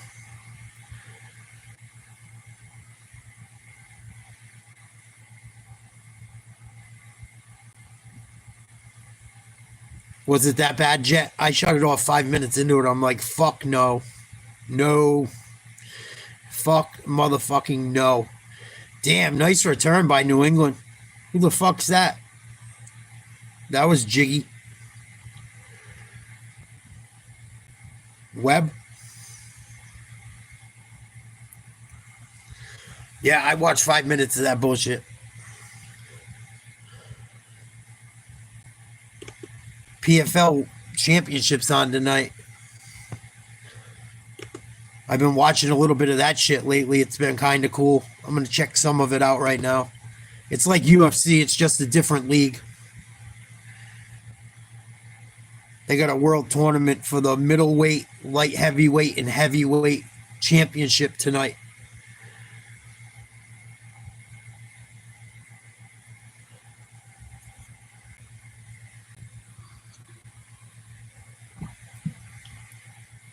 But yeah, I didn't watch any of that shit. Maybe it's shame on me for not, but I knew they were going to fuck Coming to America up horribly. When I seen the preview of it, I'm like, oh, nah.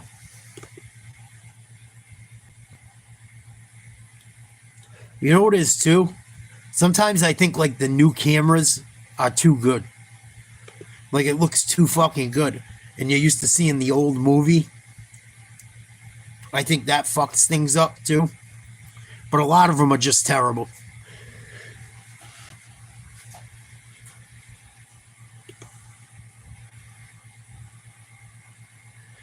But I think it kind of like gets the old, watching the old movies more nostalgic, obviously.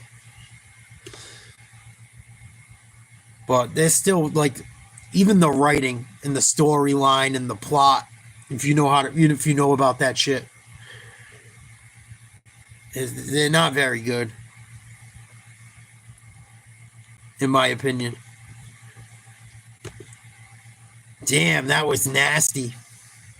We're going to check some of this PFL out for a few minutes. Damn. See the blood pumping out the side of the head. Wow. There is blood everywhere. Pergande lit that dude up.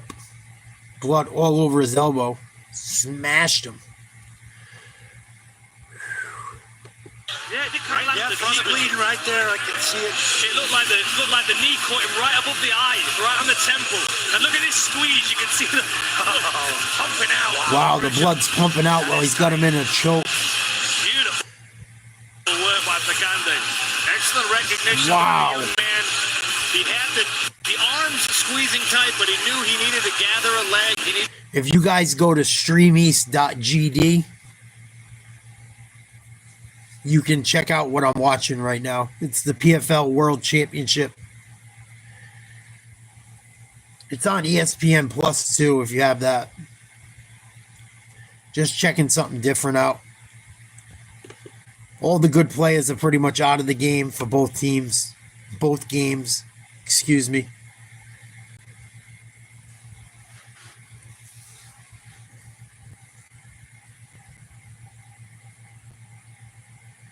Wow, that was nasty.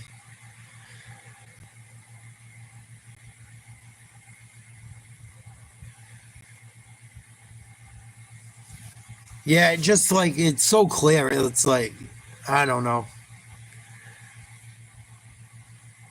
It's like clearer than reality. You know, it's clearer than looking at it out of your own eyes. An anaconda choke. He's Alexei Russian DNA.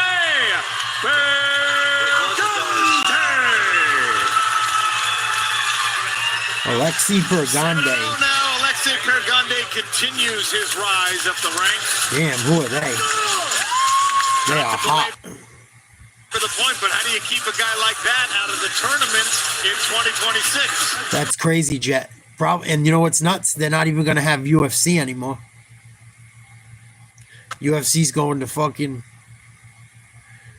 defeated as well. I mean, you know, Paramount. You bring these guys together, we're going to have fireworks in the future. At least in the United States.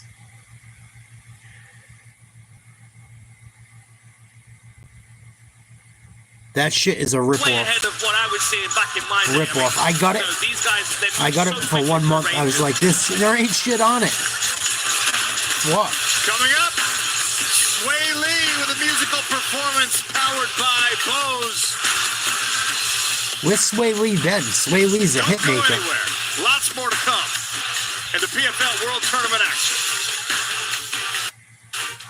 When I was younger, I was getting in street fights every... Yeah, if you go to streameast.gd, you can check out the PFL fights with me. It's a free streaming service. Keep that between us.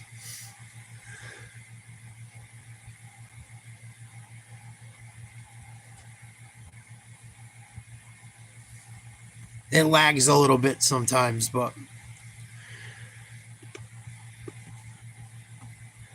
I don't think a lot of people watch WWE that watch fucking ESPN, though. A lot of wrestling fans aren't into sports. A lot of friends of mine that are wrestling fans aren't into sports. So that'll be interesting. And that's definitely going to hurt Netflix. But Netflix is smart. They'll hop on something else. Not that they need the money.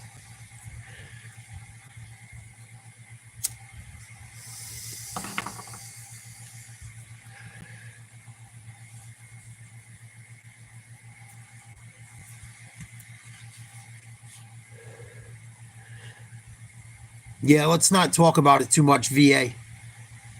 I'm going to get rid of that.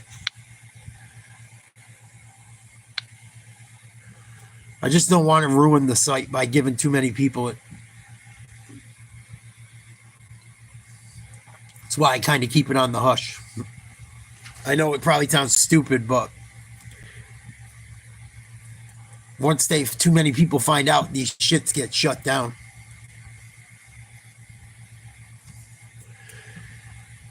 Stream East's been shut down a few times. They just keep popping up. But it's always delayed. It always lags a little. The other one I have does sometimes too, but it doesn't seem as bad. It depends on what it is.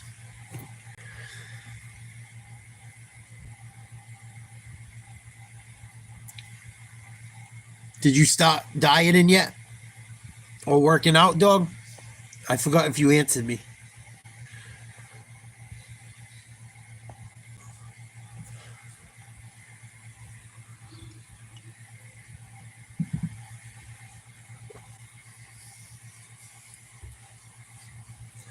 Yeah, no doubt. If it was the Attitude Era, I would. I wouldn't get to watch any of that shit now. Well, I would have to if I was a little kid, I would have to be able to be on my fucking phone or my tablet, and I don't think my parents would let that shit fly. Maybe a little bit of it and shit, but I don't think my parents would allow me to use the device like kids do now.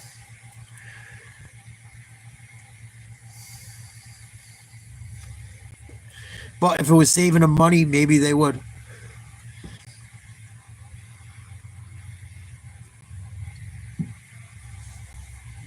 Maybe they would. Shit, everything's so expensive. They probably fucking would, now that I say that. Isn't that fucked up? It's like money fucking makes you do shit you don't want to do. Even with something like that.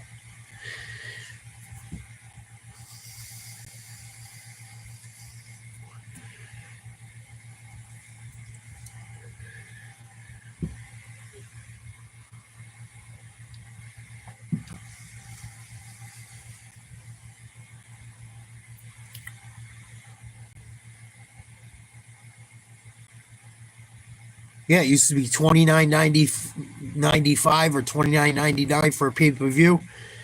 Then it was $39.99 for a while. Like I said, once The Rock and Austin were like done, that was about it for me. It wasn't much further after high school, maybe a couple of years. I don't know, maybe I would say by 2010 I hardly watched it. And then it's probably longer than that.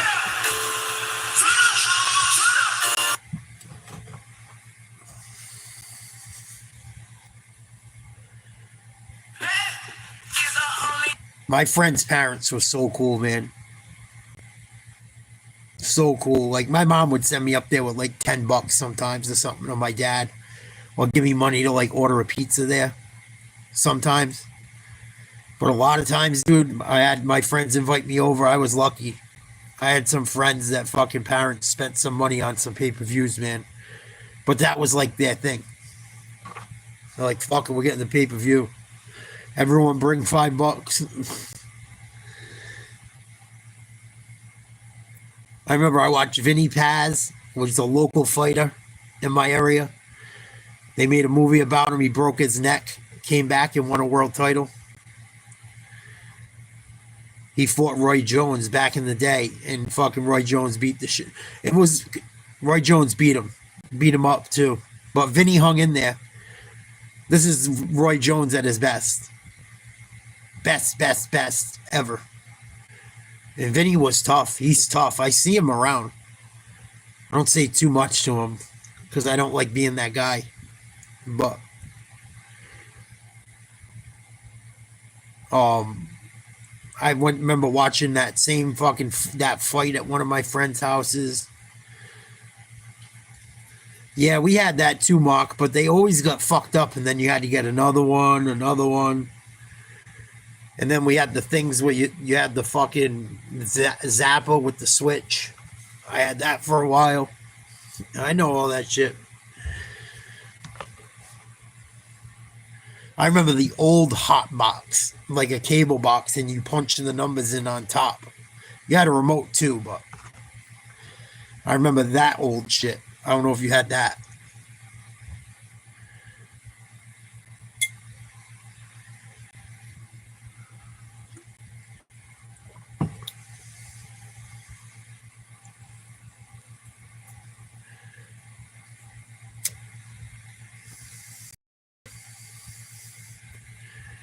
Yeah, I'm pretty sure, Mark.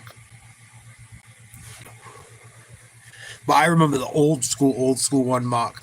The real black box. And it was kind of dookie. It was just like the cable box, but you could punch the numbers and it had red numbers and a dial pad just like on your number lock on the right side of your keyboard. Just on the top. With your calculator.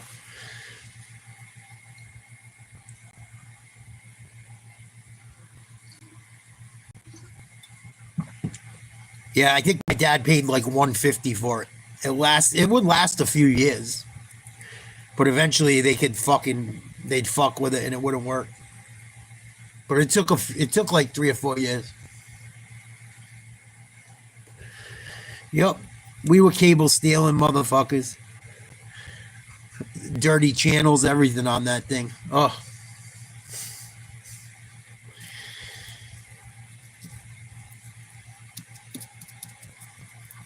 You get everything on that fucking thing.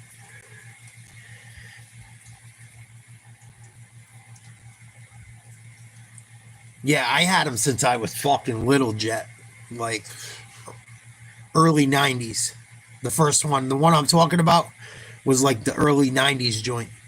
And the keypad was weird. It was like, I don't know, it was weird. It was like plasticky, had a weird feel to it and shit, like bubbled up numbers. Like it was well built. The fucking thing was like the holy grail. Damn, I can watch titties now. Can watch fucking everything I want. All the pay channels. Late at night, all the fucking pay channels. Old school HBO shit. Fucking Showtime Cinemax. Fucking free Smacktravision. Before the internet.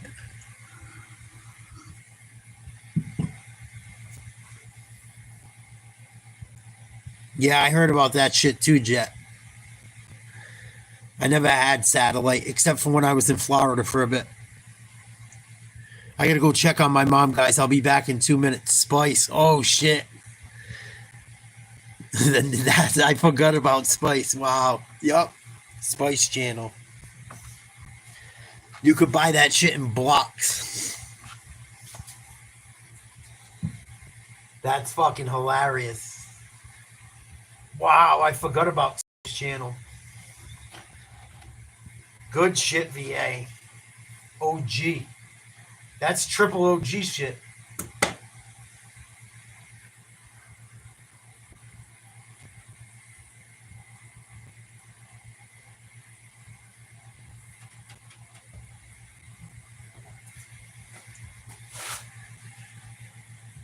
You guys give me a minute or two. I'll be right back.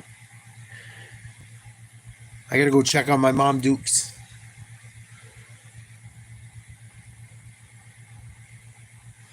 Fucking PFL ain't gonna work now.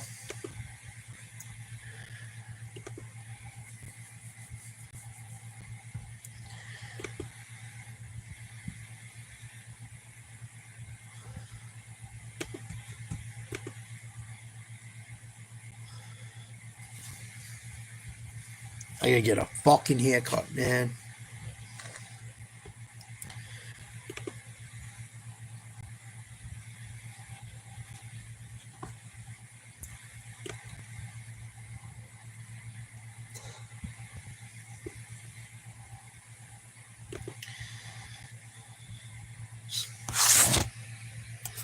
Little League World Series is on.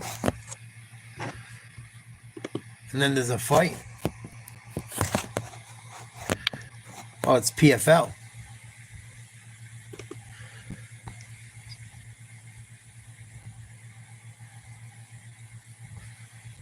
All right, you guys, I'll be back in 2 seconds. I'm going to check on my mom. I'm going to put some sports on in the background. I'll be right back.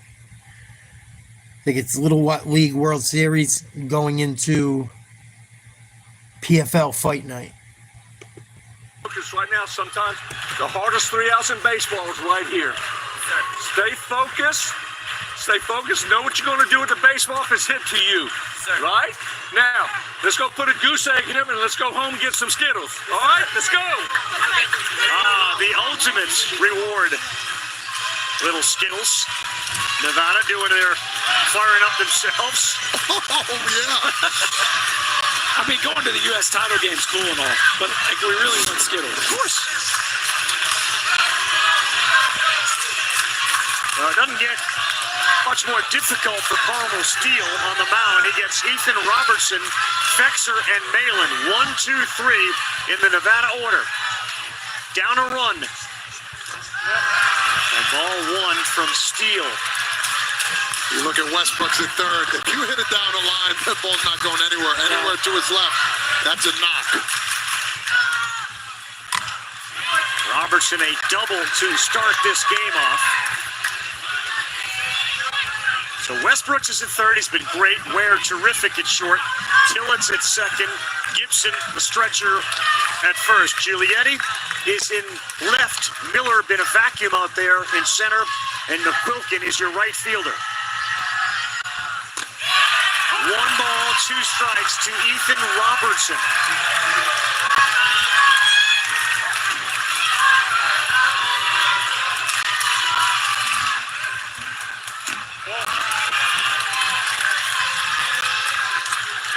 Looking for a clutch hit. His favorite athlete is Freddie Freeman. He's been known to have a clutch hit or two. And now is it Ethan's turn. Slow one and a tough off. Fielded Westbrooks. He got him. Very good read. He's been so good all night. Fraze, this is pretty right here. Back up to get yourself a little more of a playable hop. Watch, in, back to get, and then quick flip of the hips and a rocket across the diamond. That was kind of an awkward play, but he finished it off nicely. Al Fexer, who's been as effective as anybody in this order.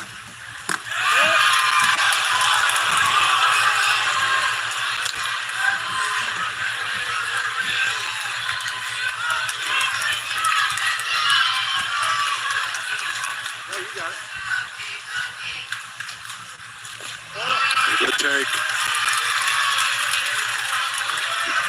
Cash Malin, his 2 home runs that he's hit here in Williamsport. The next batter. McCook, the right fielder, is hugging the right field line. And now it's 3-0. If you had your brothers and your South Carolina, you would want Malin up with nobody on base. But he will have Fexer ahead of him. And a 1-out walk.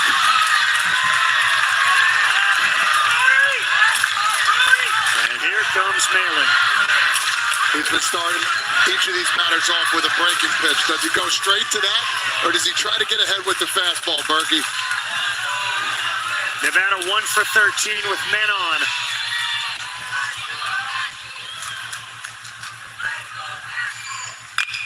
And this one to center field, dropping fast. In front, they have a chance at second, but no. Malin gets the job done. Fexer waited, then took off. 2 aboard, 1 out. Yeah, just a really nice job here by Brooks Fexer. You got to read this ball off the bat. You can't get so far off that if it gets caught, you get doubled. But you have to get far enough off that you make it if it lands. Perfect base running there to get to second base. Garrett Gallegos will have to wait a little longer. This is a really dangerous hitter. Hey, all business now. No jokes. Listen, you're doing great. Great. I backed Brody up. Okay. Tell him to stop talking. Just relax, right? Hey, get the first one. Brady, you can still hug the line. Step on and go across, okay? Yeah, you can hug the line a little bit. No, they're not going to bunt. He's not going to bunt. 4-hole, they're not going to bunt. Okay, so just relax, pump strikes, do it Coach Pat, where's going to throw it, and have some fun. Let's go. Let's do it. And what else is there to say? And he comes out and says, no joke here. And one of his shticks is to go out and loosen them up by telling jokes. Not here and not now. In the bottom of the 6th, clinging to a 1-run lead, and a power hitter, cleanup hitter, Garrett Gallegos. An off speed to start, 0-1. That's been his pitch, especially to start off the batters. Gallegos way up in the box. When he hits it hard. He takes a fastball 1-1. Fexer is the tying run at second. I'm telling you, boys, I got a feeling with Gallegos.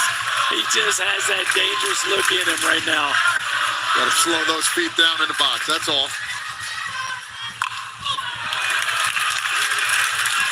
Would you keep the third baseman no doubles to the backside? No, I would.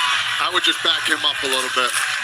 And over. And off, yeah. I mean, if the lefty squeaks one down the line, to me, that's a very low percentage. I think he's playing a little too far up, too. Gallegos has been vulnerable to the fastball up. He has struck out 4 times. 1-2. 2-2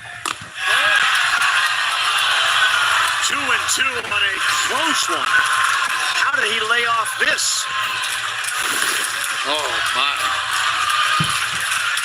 It's a beautiful pitch. Top of the zone, right on the inside edge. Oh, he got all of it!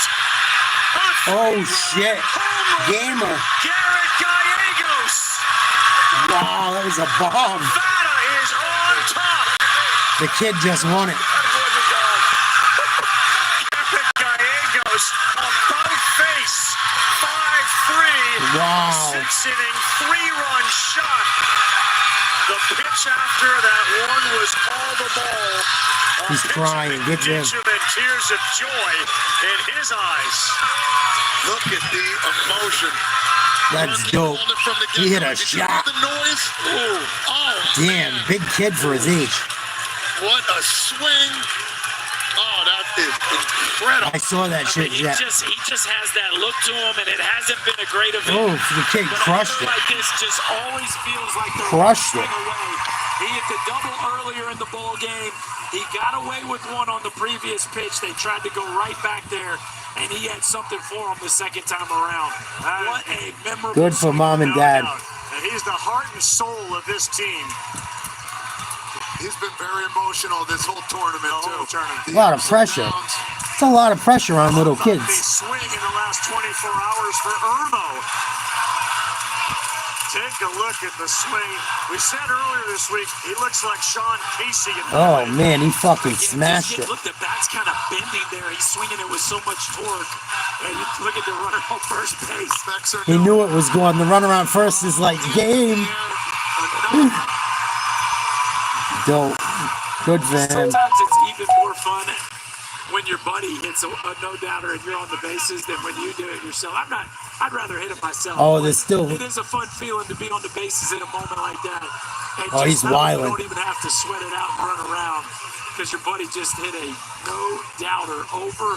Gallegos lives and dies with every pitch, every Kid hit a game. bomb. And if they hang on and win, he's the guy that's going to get the ball on Saturday against Connecticut.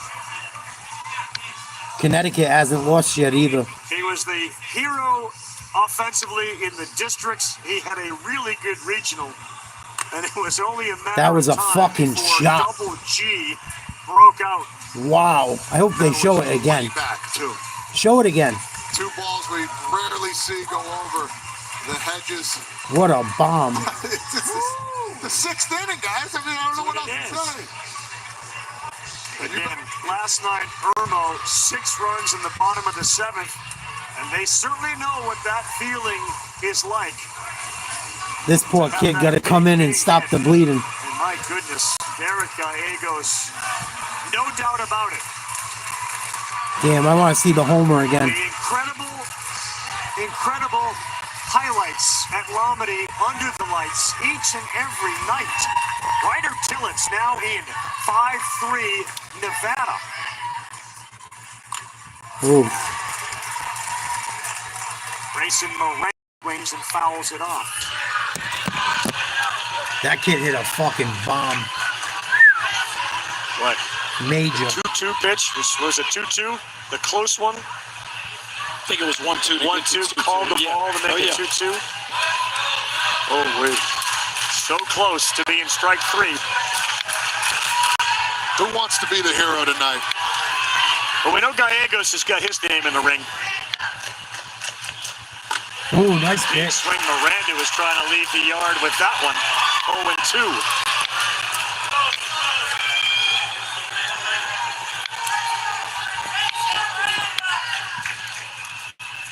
Outside. Fuck, I thought it was the bottom of the 6th. Come on, let's get back to the PFL then.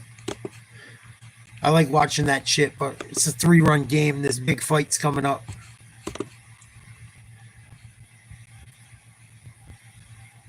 Fucking link ain't gonna work now, you piece of shit.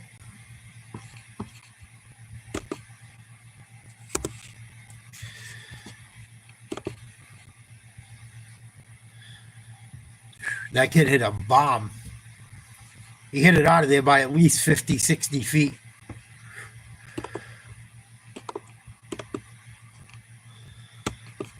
Try and refresh this shit. I'm afraid to even look at what the Yankees are fucking doing tonight. Been playing like dog shit.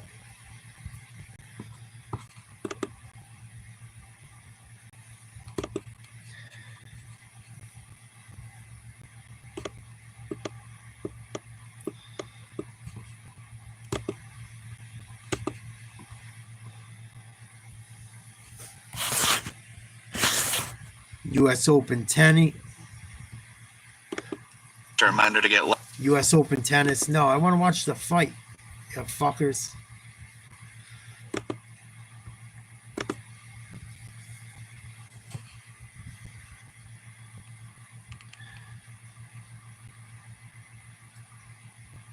Yeah, they have lately. Damn, pitcher threw it behind him. Stolen base. The wheels are falling off for the Nevada team. I mean, excuse me, South Carolina team. Here we go. Come on, PFL. What the fuck? Come on, Stream East.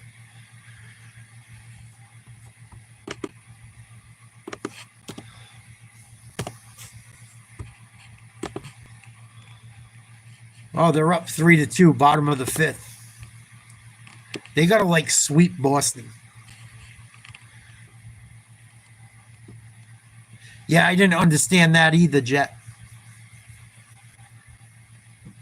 Probably I think they got cheap with some of it, personally. I mean, I know there were a lot of cameos and shit in it. They probably didn't spend money. And honestly, to be in that movie, I wonder if a lot of those people were like, didn't even care if they got paid, you know? Because it's such an iconic movie people love. So I kind of wondered about that as well.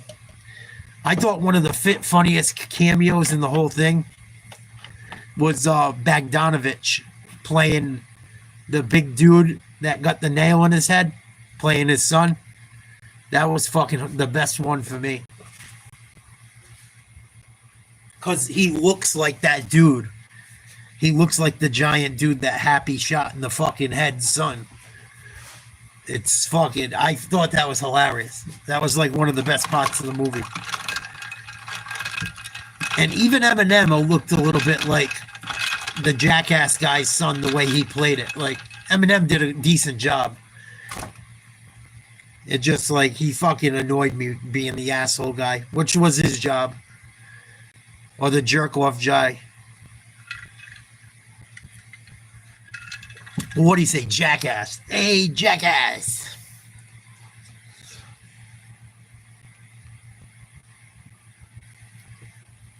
I don't know why they killed off his wife. That was the stupidest fucking thing. That was the stupidest fucking idea they did with that whole shit.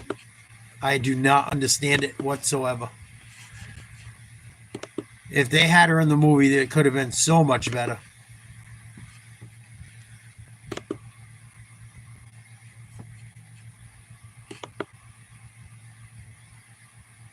It made no sense to me.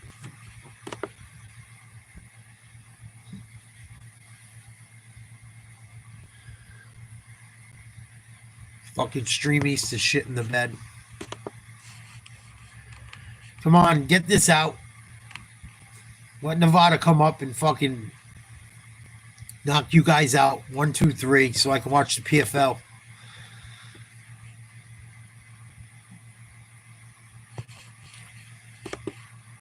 If not, I'm going to call it a night soon. Fuck it.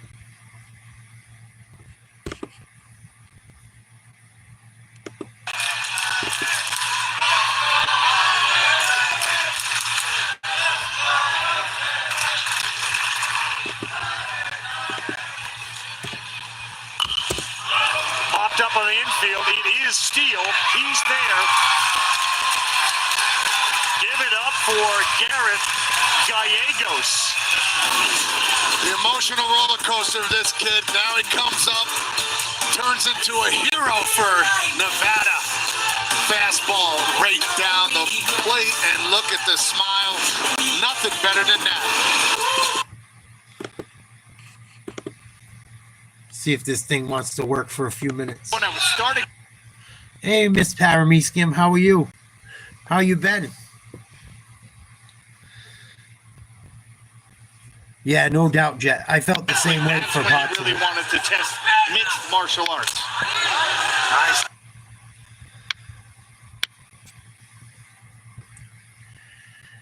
Thank you. Thanks for saying hello. Hope you're well. This is the power of the light heavyweight division. One strike.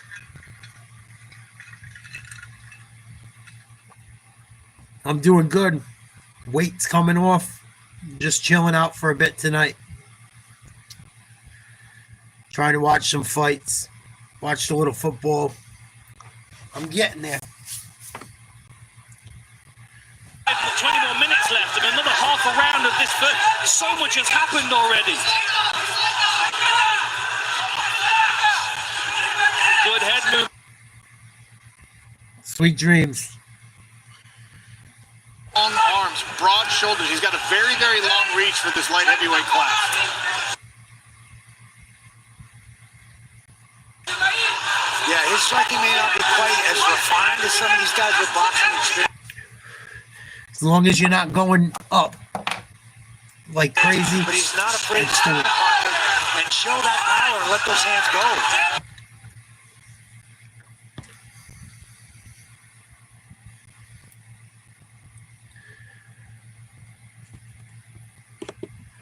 You are getting sleepy.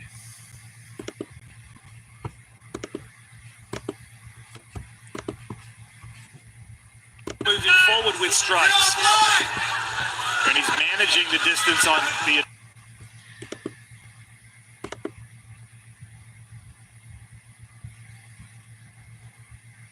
Snoozo.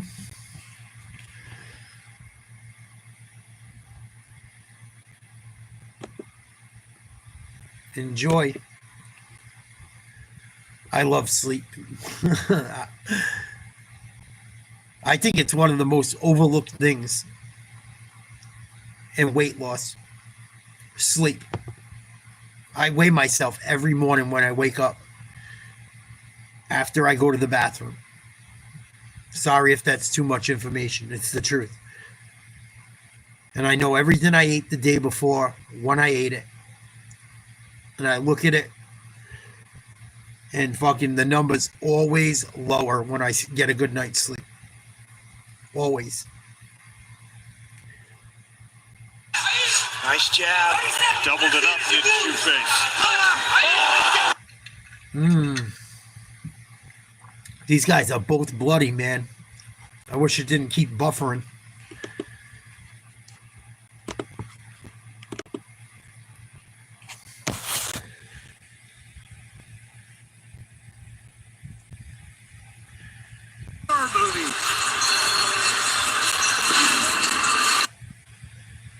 Kind of the worst first round. Kind of the worst first round, really, for Corey in what could have possibly been a really strong first round for him. Shoeface dominating with the striking, couple of knockdowns. Corey manages to come back with a knockdown, then lands an up kick as well. What a wild first round. I'm sorry, Mark. I don't know what that is.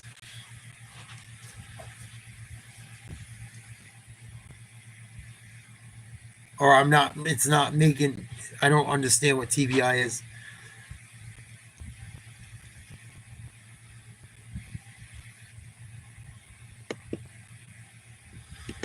Wow, he got pieced up.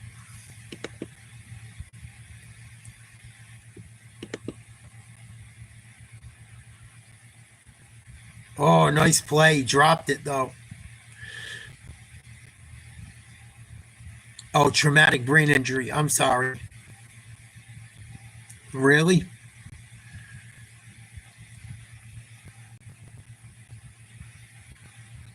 I'm sorry to hear that, man. The guy right after him. Yeah. Andrew Bogan has done it before. Both have been heroes, so there's no quit in this team, and nobody's afraid right now. Bottom of the sixth, one out. Man on first. They need a home run to tie. Do it again. The kid already hit a game winner in We've seen him swing at that. The the anxiousness game and before. the build-up. That's a monster take for him. 2 home runs here in Williamsport. Pitching very carefully. Yeah, they are. It's 2-0 count. Put him on. It's already 2-0. What are you going to throw a 2-0 cookie? He's putting the tying and game-winning run. A home run can just do it if he gets on. Ooh, he Fouled did it not off. throw Just one missed it. away. He went right down the middle. pitches, the little guy. He got balls. Was that a cookie? It was. Yes. 2 and 1. A little late though, relative to those 2 breaking pitches. A heater. He's going after him. Ooh, threw it behind him. There goes second. By, and now first base is open on the throw down. Oh, he fell off the bag. What a heads-up play by Robertson. Preston Ware stepped off to turn. Can they challenge it? And he was tagged out by Robertson. Give Miranda, the catcher, a ton of credit. Oh, the kid's crying. They had no chance to get him as he was running. But watch Robertson and watch the foot. He came off. He's off the base. Oh, poor kid. The run does not mean anything. This poor kid. He's Watch picking this. up the ball instead of just stopping Just at the slide. base. Just slide. Oh, just slide. He's a kid, man. Tough play for Preston Ware. Oh, what no. a heads-up play by Nevada to be in that situation. Miranda, the backup catcher, wisely just throws it down. They challenged it because they got him. They've operated before. Like, the announcer's like, all he had to do was slide back. Like, dude, they're little fucking kids. And no, how's he going to slide back from an inch off the base? Stop it. That's why I don't like some of this shit. I like watching the kids playing shit, but I don't like when they get too critical. They're fucking kids. He had no chance to get him on the pass ball, but he does throw it down there. What the heck? And he puts it right on the base, and like you said, Robertson applies the tag. Now you can let him hit as far as he wants. Oh. 3 and 2, and they are a strike away. Nevada Fucking strong guy, going to their second U.S. Did you hear the guy? championship game. Is it me? The kid fucking again, just right? stole second and fucked up in I think you challenge her. a 2-run game to go to the championship. The U.S. championship.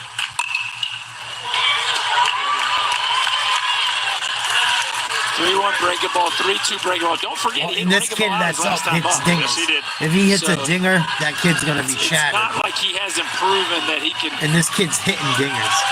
see and throughout the recognize a tournament. breaking ball. I feel so bad for that little kid that just got called out.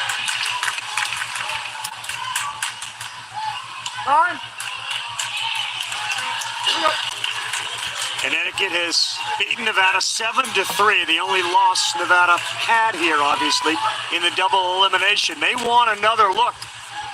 3-2. And D'Ambrosio steps up. Nevada hit a 3-run shot to take the lead in the top of the That was 6th. such a huge play. Yeah, it's To fucked nail up. Judging Ware. little Here kids. it comes on 3-2. Oh, and what a pitch.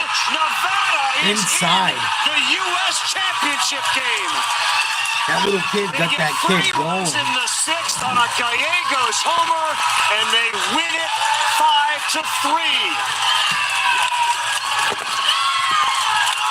5-3. Connecticut versus Nevada for the championship on Saturday, for the U.S. championship. And then whoever wins that plays for the World Series of Little League. Oh, man. That sucks. That kid fucking made 1 inch of a mistake. Hustling. And the guy talking's like, what was he doing? Unbelievable. The 6th inning He fucked in up. each of these games have been absolutely He's incredible. 11. We have our final 4 set, and Gallegos, the hero, gets some love from the opposing manager, Bogan, and a whole bunch of hugs from his teammates. D'Ambrosio hung in there. It wasn't Nasty perfect, but he curveball. hung in there. Ultimately strikes out the best hitter on South Carolina to get him off the field. And we talked about it yesterday. It happened here again today. You have to have your stars play big in games like this. Cash Malin and Garrett Gallegos were the stars for Nevada. Congratulations to them. There's a lot of respect for people you didn't even know 2 weeks ago. Chinese Taipei versus Aruba. And then Connecticut versus Nevada. That kid hit a bomb. Holy shit, he crushed it. What's going through my mind is just like so much excitement and just the feeling that we took the lead. Oh my goodness, it was so amazing. Oh, the feeling. Oh man, yeah, it was amazing. And Garrett, Saturday you'll likely be pitching in the U.S. Championship. It's going to be a rematch against undefeated Fairfield, Connecticut. What do you need to do to get the job done? Just throw strikes, hit my spots, and just get ground balls and get outs for my team. Rest up tomorrow. We can't wait to see you Saturday. Thank you. Congratulations. It's a lot of pressure. All those autographs from the major leaguers. Think he's having a good couple of weeks here? Yeah. Gallegos' 3-run liftoff helps Nevada into the United States Championship game. Berkey, great to be with you. Good call on Gallegos, my friend. Enjoy the weekend, boys. Gialetti gets punched out there, and that ends the dream run for the boys from Irmo. It's Nevada, it's Connecticut, it's the U.S. Championship Saturday at 3:30 Eastern on ABC. We start at 12:30. Show the kids Dinger. H.S. Sims, Carl Ravitch, the PFL World Tournament Finals, up next.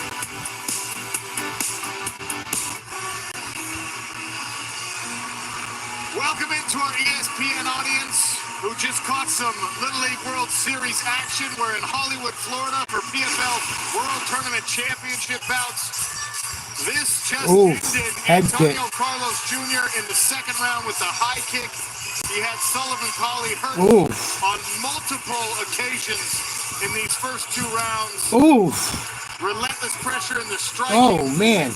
And eventually takes this one to the ground. Oh, another head kick. High kick with the slow motion replay. Shin to neck. Ooh. And here's a look through Rear our naked. webcam. Go to sleep. Wow, he beat the brakes off him. Tapestry of blood and the squeeze from Shoeface for a championship belt. Oh, he's busted up too. We'll have to wait.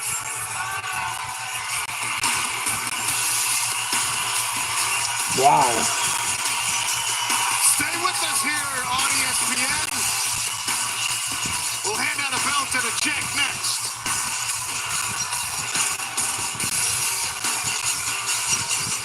Well, he went down. He got choked out. He hung in there as long as he could. Fucking devastating. Yikes.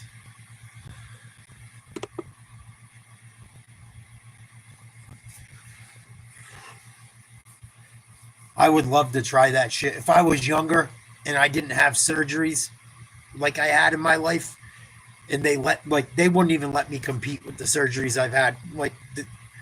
Nobody would give me a fucking chance, I don't think. But that's why I couldn't go in the military. But if I could have, I would have loved to attempted something like that. If it was popular when I was a kid. I think ultimate fighting or mixed martial arts is one of the most amazing sports.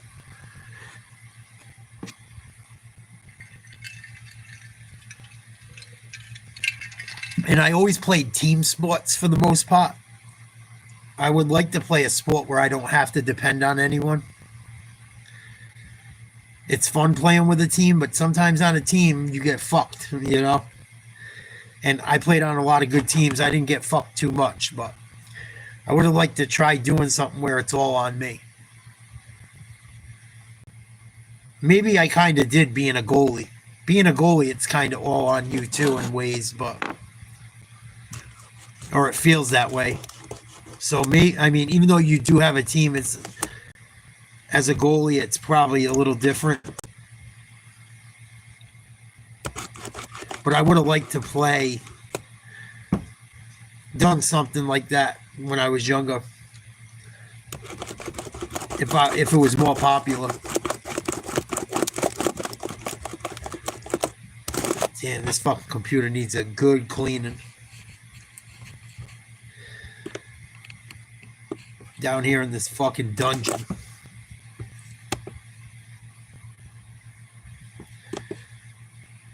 Now this fucking stream's gonna get stupid? Come on.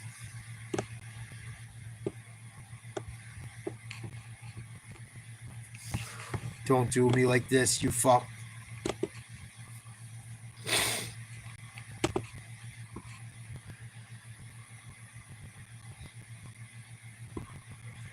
There we go. Yeah, he got hit with some big head kicks. That guy did damage on the other dude, too. They both were bleeding. But the guy that was landing the head kicks fucked him up worse. Frank Nazar, Blackhawks center, just got a big deal. Brewers defeat the Cubs, first in Major League Baseball to 80 wins this season. It's fucking August. That's how bad baseball is. That's not good. 80 wins right now. Not that great.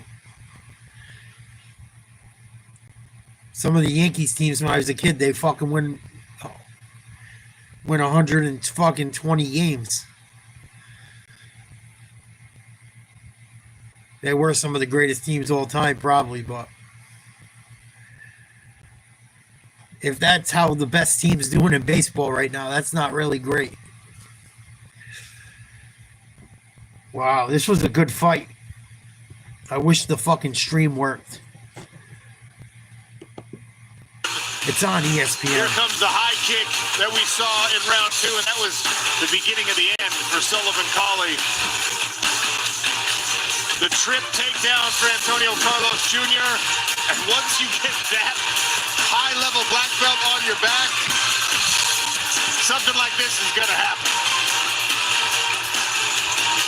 Greg Hamilton makes it official. Ladies and gentlemen, referee Andrew Glenn stops this fight. 3 minutes and 44 seconds into round 2. For your winner by rear naked choke submission. And the 2025 light heavyweight PFL World Tournament Champion, Canadian Zapato, Antonio Carlos Jr. He's got a PFL belt at home. He grabs another one here tonight, and it's worth stating, Randy, that the tournament belt is slightly different than the one he collected. Amazing performance. Padres won again. Dan Hardy's with the winner. Ladies and gentlemen, I am here with your light heavyweight world tournament winner for 2025. Man, what a performance that was. You came in here as a specialist jiu-jitsu player. Everyone expected you to try and get this fight to the floor. Striking looked world-class today, my friend. Tell me how you're feeling. Thanks so much, man. Incredible feeling now. Just me and the people around me know everything I passed through these last 2 years, a lot of injuries, a lot of unfair stuff that happened to me, like 5 surgeries just on the knees and coming back and win another belt. It's just incredible, man. I saw how I feel right now. I bet it is, my friend. You've got great support here in the crowd. And you said to us in the fighter interviews yesterday that you needed to do this to prove this to yourself. Yes. How are you feeling now? You're feeling very accomplished. That was an incredible fight. Now I feel just incredible, man. I feel so happy, You made a lot of money. As I said, it was hard the last 2 years, the injuries is the worst nightmare for the athletes. I couldn't perform the way I want to. I couldn't even train well, and coming here, fight against a really tough guys. Thank you so much, Sully, for an incredible fight. You're very tough. Keep your heads up. Man, hard to describe the feeling right now. Well, I want to show you some highlights because you're going to enjoy these highlights. Just take a look at this screen. I mean, we had head kicks, we had knockdowns, we had up kicks. Talk to me through this. Whoa! What a connection. Ray said, man, you got to train a little more Muay Thai and kickboxing. That's what I'm going to do. And here's the finish. Your signature rear naked choke. Yeah, everybody knows I love this finish. Body triangle. I said in a lot of interviews before. Beautiful. You gotta mix it up. You can be unidimensional. You gotta do jiu-jitsu. You gotta do wrestling. You gotta do Muay Thai, kickboxing. You gotta do it all. Whatever, you just you gotta do it all. Come in here, see what fight's gonna give it to you, and just come in here and do it. Congratulations, my friend. Incredibly deserving. Enjoy that belt. Ladies and gentlemen, the 2025 World Tournament winner, Antonio Carlos Jr. Well done.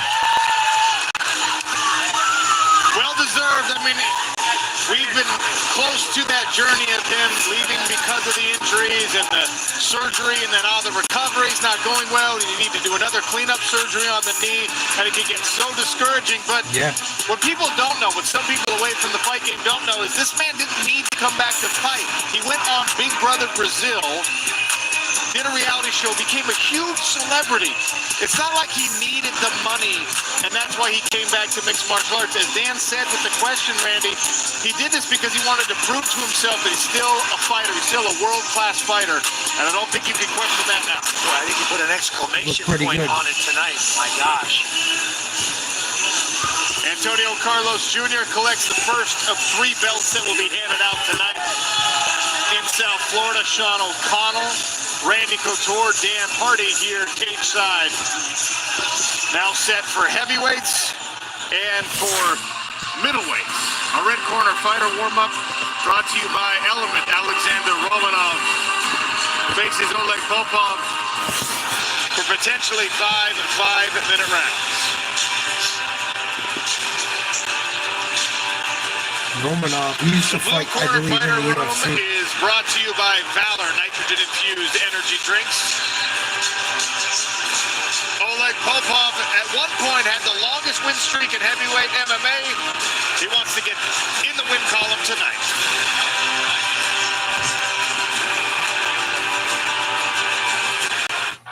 When I was younger, I was getting in street fights every single weekend.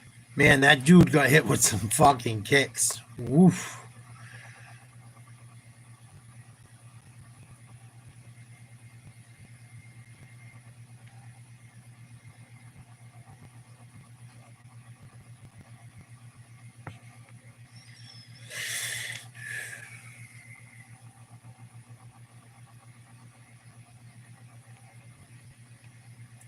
Check out a few scores quick. Fucking Yankees choking, right? Yep, tied 3-3. Pittsburgh's up 16-10. Giants are up 14-10 on New England right before the half. Wow, I'm surprised New England's doing that well, playing nobody. That's encouraging.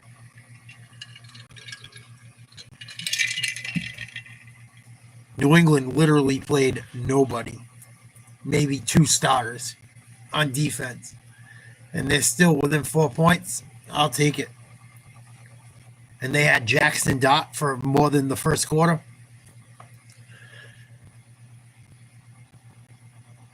I'll take it. At least they're trying to compete.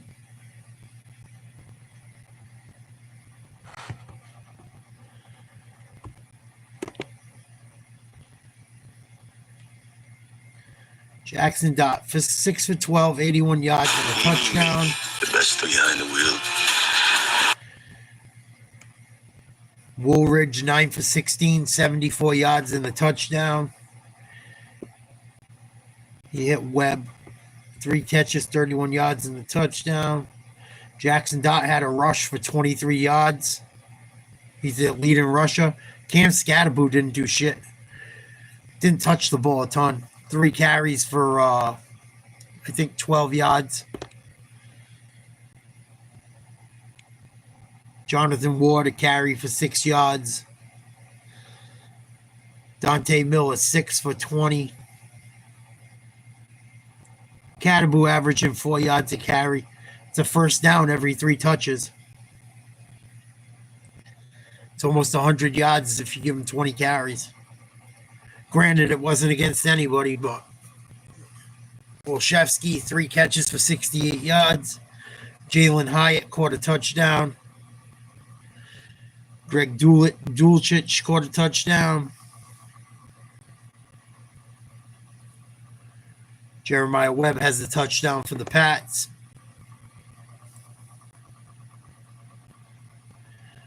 See who's on defense for New England. Keon White's struggling, they said right now. He started last year, if I'm not mistaken. Mapu. He'll definitely be in when we have more defensive backs in the package. I keep hearing Kyle Duggar might be going too. Really, no one playing on D for New England. Couple guys that'll see some playing time, but and as far as the Giants, kind of the same deal. Giants played some more people on offense.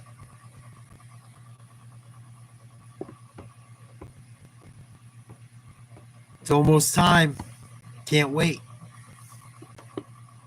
Cannot wait for football to start. A good friend of Ura's, someone I become friendly with recently, is a big Raiders fan. I hope New England beats the fuck out of the Raiders just so I can fuck with them a little.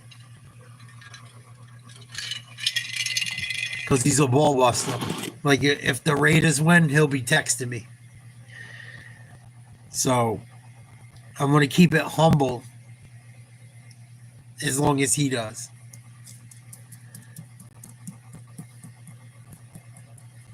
But if he starts with me, the war is on.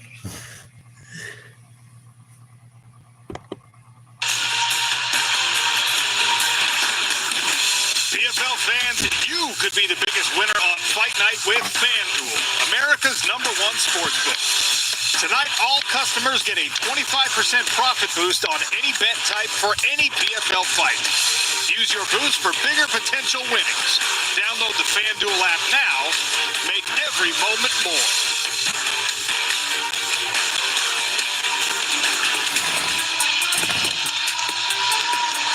Heavyweight World Tournament final up next. Your tail of the tape brought to you by Arturo Tires. Alexander Romanov, 34. Oleg Popov, 33.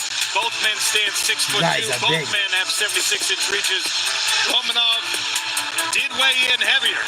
Our betting expert Ian Parker has some thoughts. What do you got, Doug? Well, Oleg Popov right now, minus 200 down to a minus 198. I like him, but Sean, let's take it a step further. I think he gets it done inside the distance. Romanov's going to come out hot in round 1, gas in round 2. Popov takes over and gets the win. Let's go. Jerry Jones just came out and said they offered Micah Parsons the most money out of anyone besides quarterbacks in the NFL, and he wouldn't take it.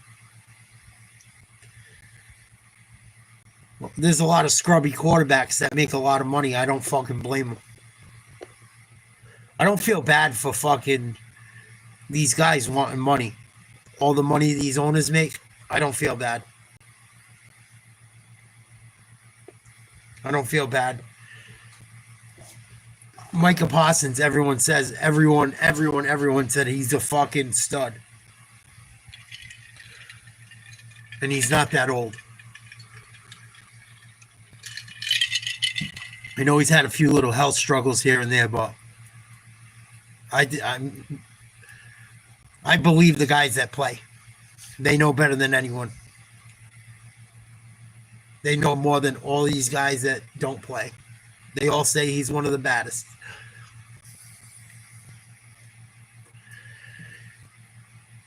Why should he make fucking... You got fucking scrub-ass quarterbacks making huge money.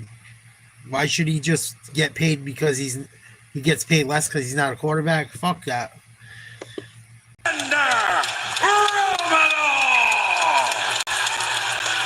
Your referee for this bout is Marcos Perez. They don't pay point guards like that. They touch the ball more than anyone. Fuck.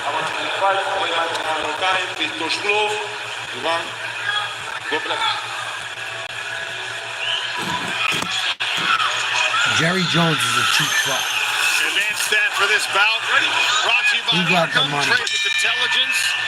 81% of the Romanov finishes have happened in the first round. Ian Parker thinks that he doesn't have much beyond that. And fucked with him too. Both men said they trained for a full 5. Sean O'Connell, Dan Hardy, Randy Couture on the broadcast desk tonight here in South Florida. Oleg Popov's got the dark trunks on, ducking underneath a Romanov left hand.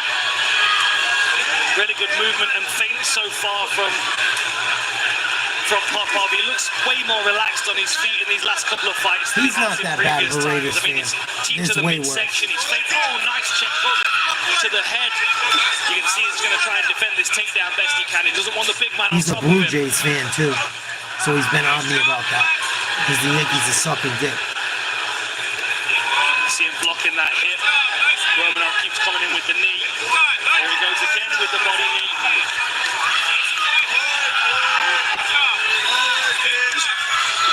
Sounds like two vodka companies fighting against each other. Romanov versus Popov. Big fucking dudes from the Eastern Europe.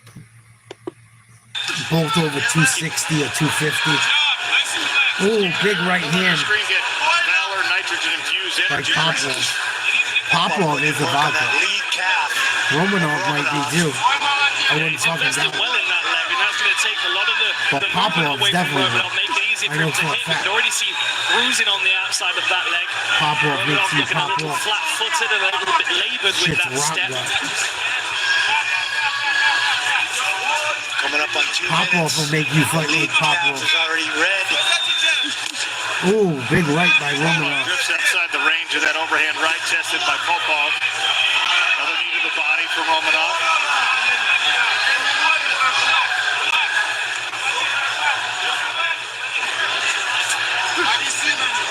Popov managed to free his wrist that was tangled up there by Romanov. Fucking Popov vodka, a gallon of it, or like 1.75 liters used to be like $11. You get fucking rocked. In high school. Nice little shot on the inside. Left hook came through on the inside by Popov's whooping his ass.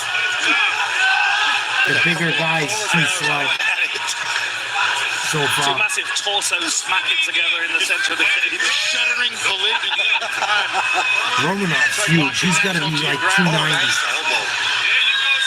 He's got to be I've been watching a lot of sumo bigger than recently, me. and the amount of footwork that He might comes have weighed into in play at at times is 268. incredible, right? And when these two guys are 268 right leaning now. into one another like this, smart footwork and pivots can be a big key to victory. That's what we're seeing from Romanov, right? You must see this with Greg Romanov's Bass. almost I 300. see Romanov. Now he's carrying his own weight, but he has a tendency, if you're watching, he's leaning on Popov. And Popov's not a stationary platform. And you don't want to rely on him and lean on him.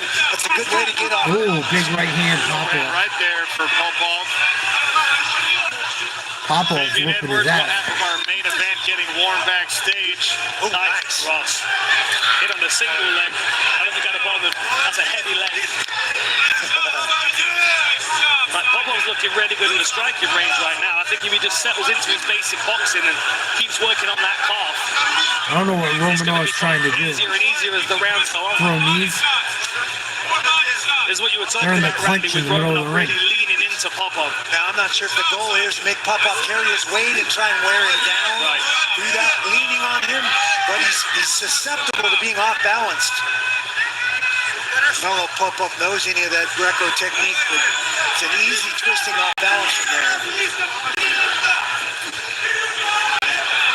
Oleg Popov trains with the legendary Fedor Emelianenko, 40 the seconds Nemkov left. brothers. Victor Round Nemkov one. in his corner shouting instructions as we speak. Ooh, Good jab, and then another kick to that calf. Popov's killing him so far. And look how comfortable Oleg Popov is. He knows he's the faster fighter. Ooh, He's big striking knee up the middle though by Hanging the Romanov. arms down. Romanov's huge. Very loose. Huge. He's just got to be careful of that knee to the body. He keeps crashing into range when he's slipping the punch of Romanov. Romanov circled to the back momentarily, but Popov manages to square himself. Romanov's doing a good job with that left knee. There it is again. Short elbow from Popov. Little blood coming out of the right eye of Romanov now. He's trying to shake off that little left hook, but it stung him. All Romanov getting beat up. Romanov getting beat up. All Popov beating up Romanov. Yeah, I feel that way too, Jet. Big time. A lot of them talk a lot of shit. Sean Strickland's got a 6-month suspension for running in the ring and putting his hands on that fighter when he was cornering a fighter from his gym. They said they'll give him 4 months if he goes to anger management. They'll cut his ban down to like 3 or 4 months. I would love to see Sean Strickland in anger management. That would be fucking must-see TV. I would probably pay to see it.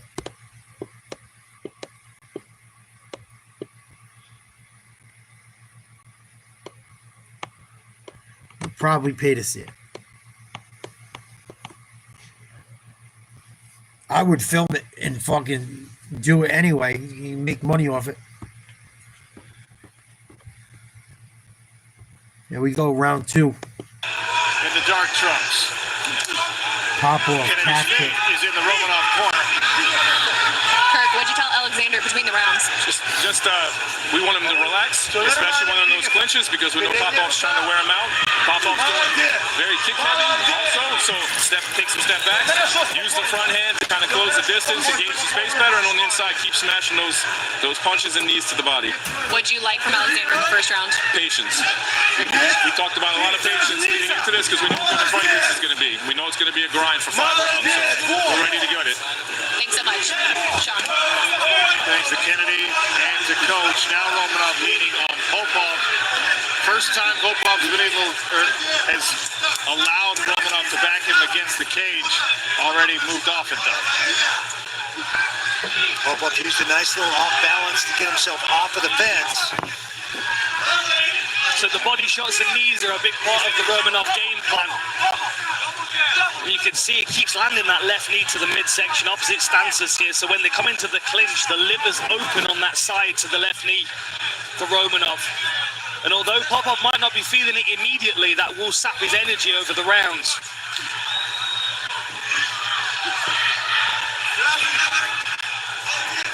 Outside single here. Popov using Ooh, nice takedown. By Popov. Pulled a high single out. Romanov right back up. Pops right back to his feet. TakedownShop.com, home to the #1 fight short in the world, worn by our PFL professionals. Scan the QR code, get a Takedown t-shirt for free. Brought to you by Takedown, official apparel partner of the PFL. Oh shit, Romanov trying to turn and face here. Gets that right arm free, chest to chest again.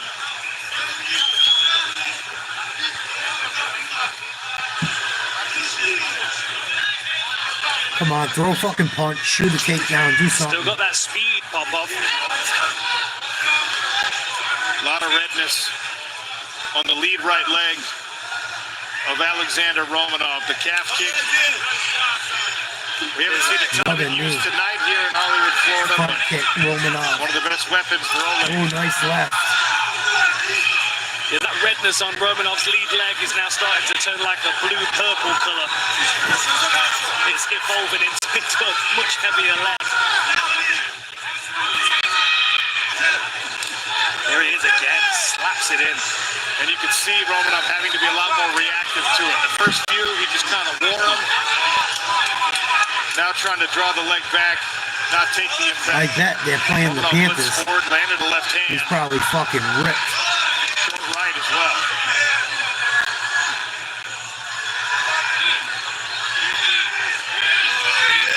Really good knees to the That body again Panthers by team isn't Romanov. that good. That's why he's fucking pissed. On top of it. And the starters were out there for Popov trying both to of get his them. arms free. Romanov clinging onto him, trying to hold him in this clinch. I think you're right, Randy. I think he's just Excuse trying me, to not drain both him. of them. I know one of them. Yeah, Anyway. trying to lean on him, make him carry the weight. Romanov's a little taller, certainly a little heavier. Maybe Popov could start using a few elbows over the top when they're in close in this clinch. Yeah, I've seen a single elbow from either of these guys tonight, and they both have the ability. Dalton Rasta getting warm backstage. Will face Fabian Edwards in a middleweight world tournament final. How do you feel about Aaron Rodgers not taking a snap? during preseason. Jet. Does that worry you at all?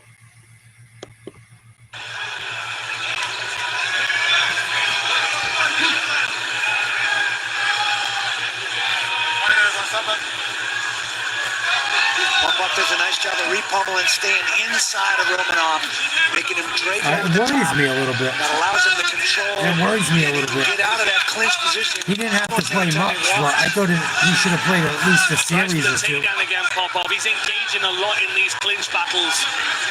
He keeps level changing I off don't that single understand leg it. as well. Even Brady used to Just play like a the couple one series every game. who's spending the most One or energy two. in those wrestling exchanges. It looks like it's Popov. Go out there, get a couple first downs, score touchdowns. What I love most about Dubai is the fitness community. Like, there's so many gyms here. It worries me a little bit. Like about rust is part of it, but just like running plays and shit, really in game time. It worries me a little bit. He's on a brand new fucking team with rookie running back. Warren that you don't know what you're gonna fucking get. Metcalf's new to the offense. Hasn't played, I don't think. I don't think I saw Metcalf play a single down either.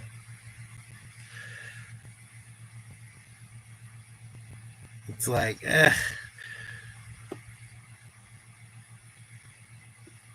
I'm sure they're practicing, but doing it in like game fucking time and shit is good for at least a little bit. Hollywood, Florida, heavyweight world tournament final in the Smart Cage. Professional Fighters League World Tournament Just so you don't get tonight. penalties and shit. Our 10th I feel event of the year. Get used to the play clock. Oleg Popov Getting with people the in and hands out. down, evading the Even blitz if you from don't even let Alexander him throw, Romanov. just hand off. PFL's AI score gave Just to round get him used 182 to to some shit. Popov. He has been more active. Both guys said they're ready for 5 rounds. We're going to find out potentially, Randy. Yeah, it seems so. If he wasn't on a new team, I wouldn't feel Ducked the into way I that feel big about knee it. by either. Romanov. But it's all new to him, whether he's played forever or not. Yeah, every time they clinch up, you see Romanov thunder a couple of shots into the midsection, knees and punches, and then he holds on to that clinch and really tries to weigh down on Popov. I think Romanov might have a smart game plan here. I think he knew that there was going to be a rough early start to this, but if he can wear on his opponent, he might be able to cause him problems 3, 4, and 5. You notice 2 now more rounds to Romanov's go. also kind of meeting Popov down on the level change with those strikes. He's not throwing high. He's throwing his straight left hand almost chest level, expecting Popov to duck into it. Good right hand for Oleg. The Romanov corner screaming at him to focus. Ooh. Oh, that was a nice right hand around the side. A right and a left landing for Popov. Popov piecing him up again. He just got caught though. This is where Romanov can really cause some problems for Yeah. Popov. Driving him into the fence, utilizing that head position and wearing on him. Popov's got to move his feet here.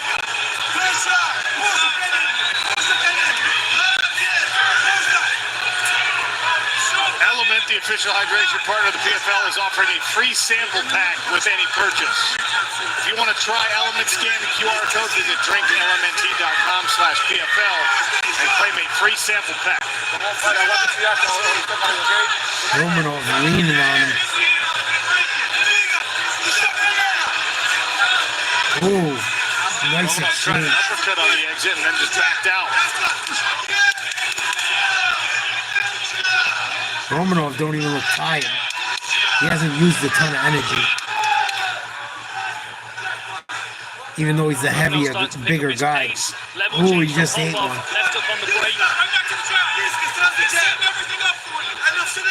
at the damage to that calf.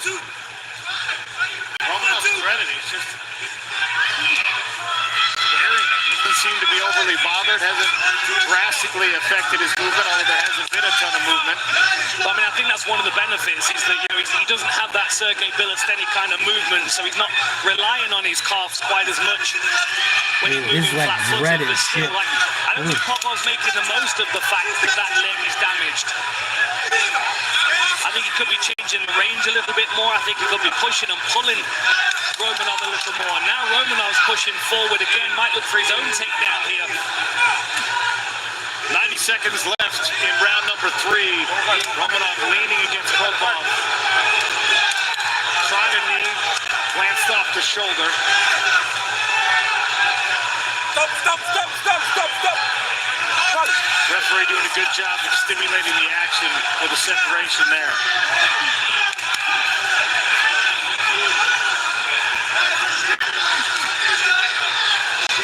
Looking across the smart cage at the Oleg Popov corner, they're just watching. Hardly a word to their fighter. Come on, fighter. Good slip to the inside. Ooh, big elbow. Inside as well, but Romanov also lands one.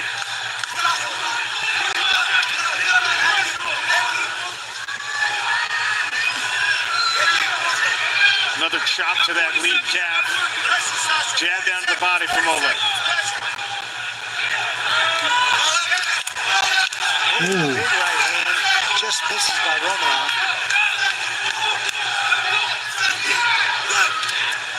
Romanov's a fucking tough motherfucker, dude. His leg is deep red.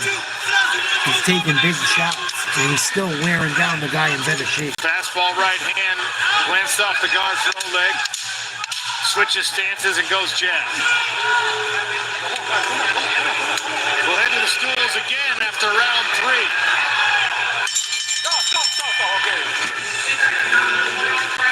Hey, boss, I feel like I've got something on my back. Could you take a look? Oh, wait. It's a number. Donna, sure. I sold her some all-season Arturo tires, too. If she likes you, you should call her. Oh, I don't know. My best salesman has a hot date. Yeah, you take my car. You didn't play ball much growing up, did you? Actually, I was first-team all-state wide receiver. How? Affordable all-season tires with great handling and longer tread life. Arturo puts performance within reach. The impetus for Element was just a recognition that my health was impacted by inadequate electrolytes. There was nothing on the market that met the needs. It tended to be super high in sugar, woefully inadequate in sodium. When I finally did get my electrolytes on, I wouldn't sweat it, Varsity. I wouldn't sweat it, man. It's just the preseason, bud. We looked better, much better than we have. We'll see. Let them see what happens during the regular season. I think this was the best game. If you were going to give the guys a game off, give them the last one. Kind of makes sense. You get 2 good weeks of practice in before you face the Raiders.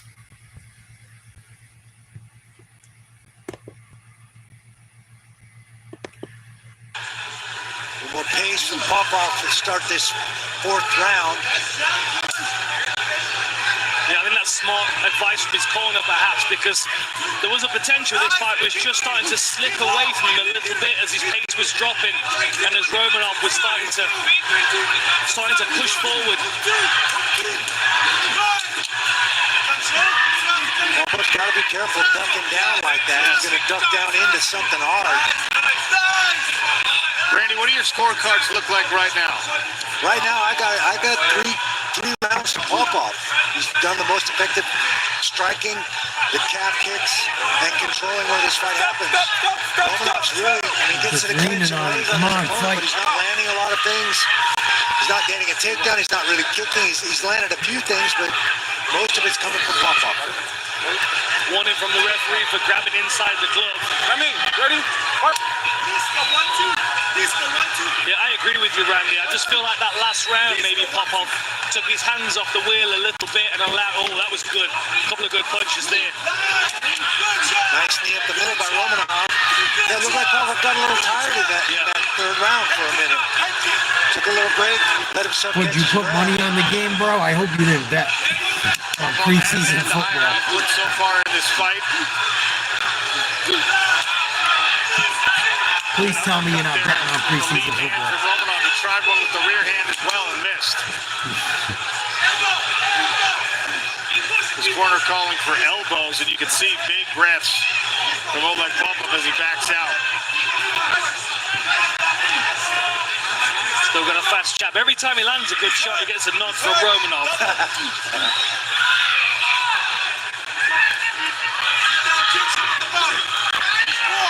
Be careful that clutch. I don't know what that is. It's some kind of gambling now. Nice up there.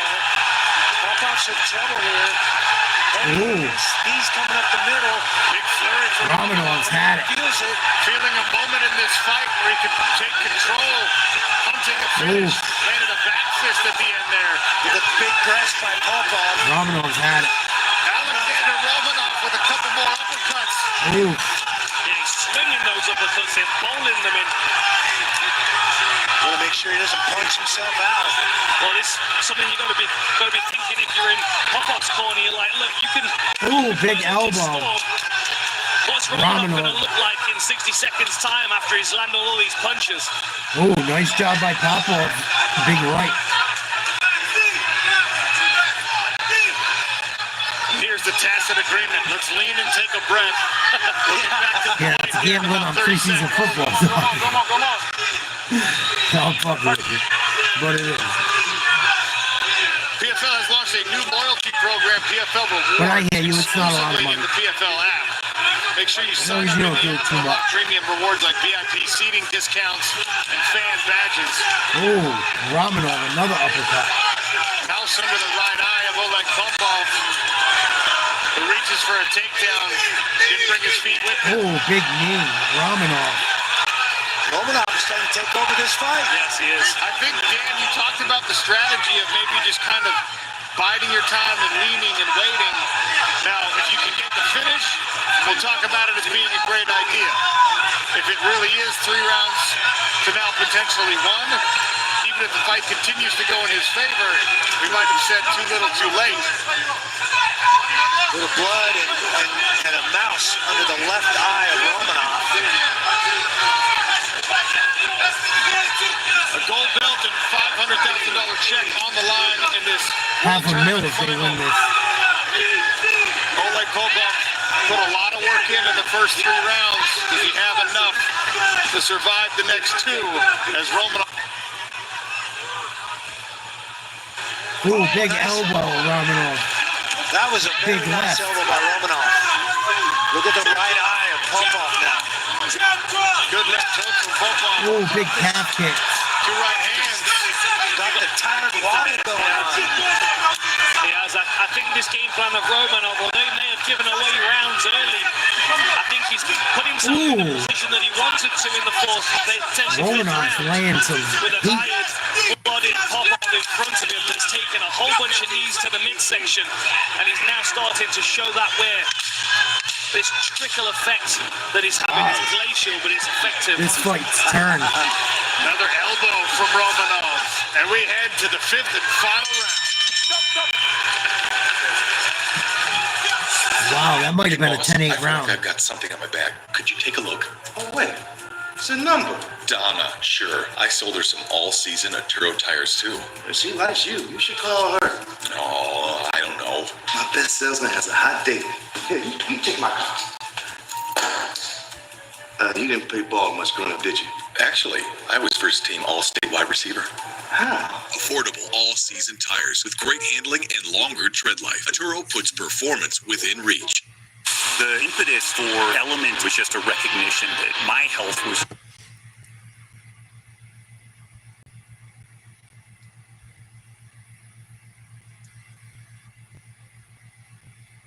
You start working out yet, Varsity? You still haven't answered me.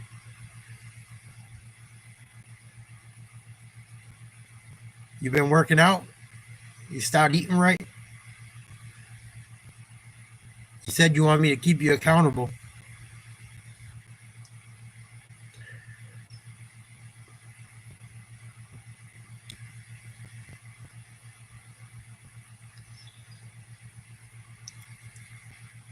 If you don't want to, you don't want to.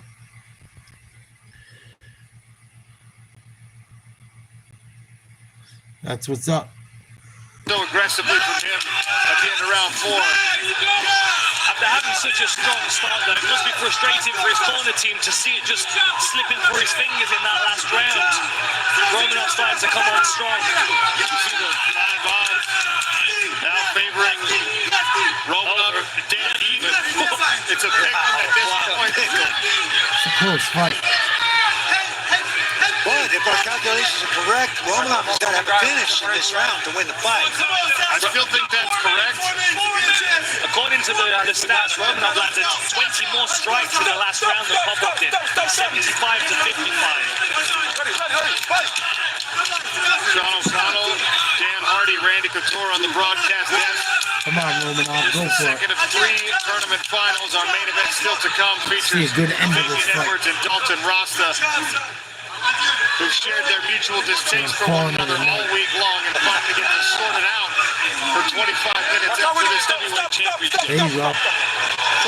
Be careful about the blue crabs. Make sure you read it. Make sure they're not mixing it with anything. Can change shit. You get it made already, can change shit. Let me know you're okay. So fairly routine in fights, but keep an eye on Romanov's last exactly. fight Read every label. on a great shot. Thankfully, Or look online. Yeah, and he said he was out for a good week. Couldn't get back in training even after that.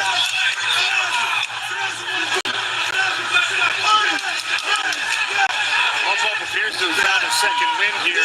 Oh, nice right, Romanov.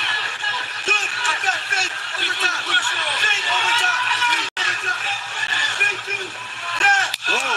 Ducks under the head kick and eats the back fist. I did not see a head kick coming off of Romanov.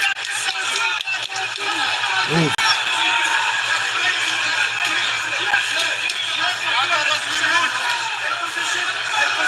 Romanov has marched Popov back right in front of his own corner team.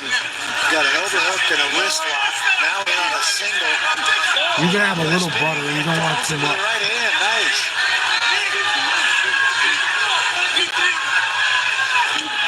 Another right hand for Popov.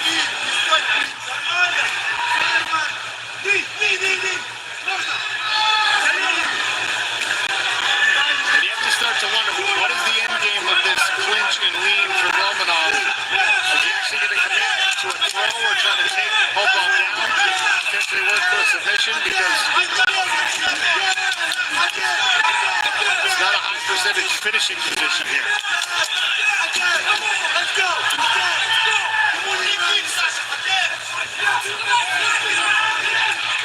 2 minutes left.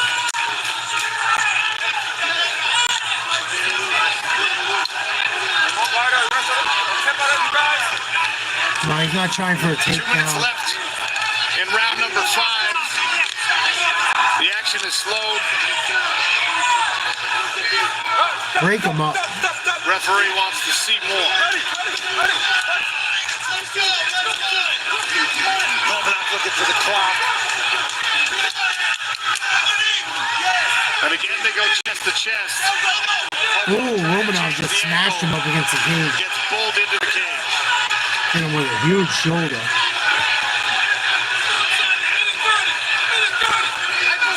seconds, what a battle this has been, my goodness, a war of attrition.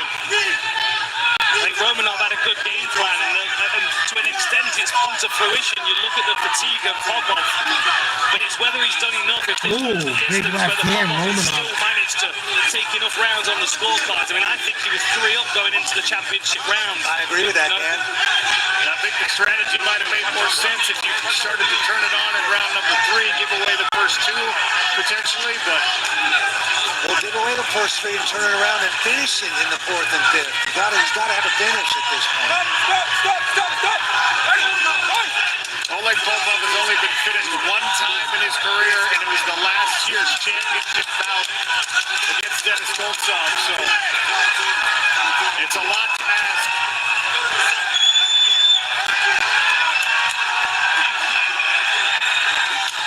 More seconds.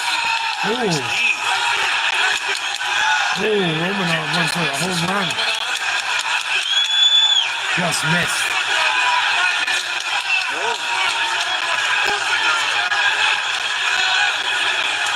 Yeah, whatever works for you, man.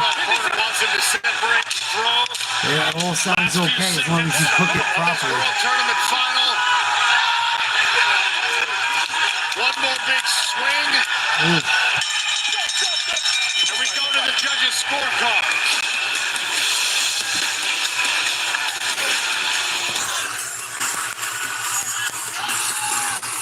Pretty good fight. Not the worst. I'll tell you who won this World Tournament final and the belt next.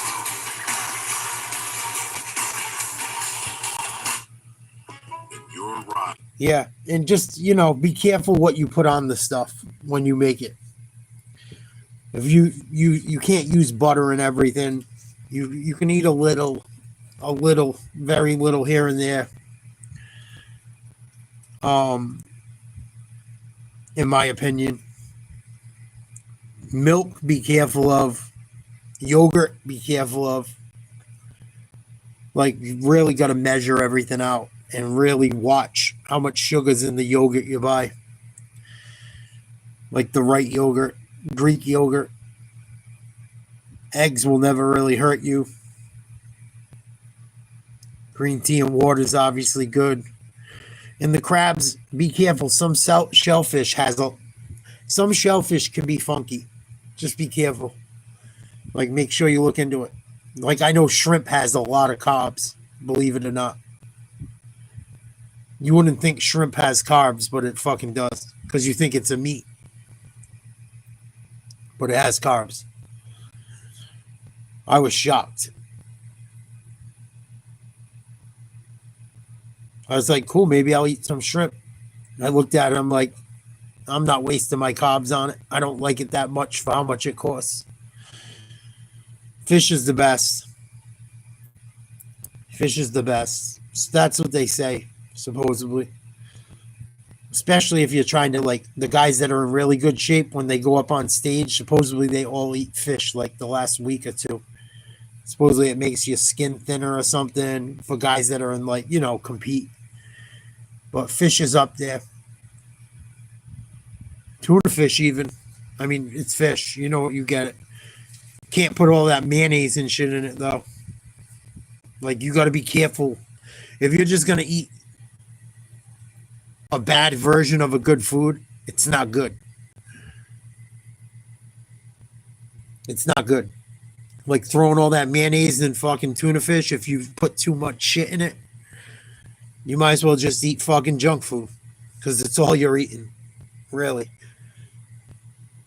It's got higher protein. It's got a little bit more better stuff for you. But you add all that mayo and shit, forget about it. Or certain dressings. You look at the dressings you eat. Or some of the fucking sauces and shit. Your fucking head will spin.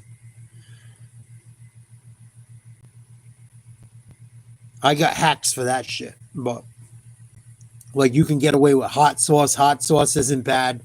Some salsa verde is not bad. I found a good salsa verde that's decent. Buffalo sauce isn't the worst. But you got to read the labels of everything. I'm telling you, you think, oh, it's just buffalo sauce. You get the fattening ass one. And you ate fucking 3 tablespoons of it. And you just ate 200 calories and didn't even fucking know it. So you got to be careful with a lot of shit. But really, if you're not a moron, you could figure it out. It's that easy. Read everything. Measure everything. If you don't know, measure it. I don't even got to measure anymore because I measured at the beginning. But at the beginning, measure all that shit out. If you don't trust yourself, measure that shit out. I think Popov won this fight. I think the other dude made his run too late. 5 heavyweight PFL World Tournament Champion.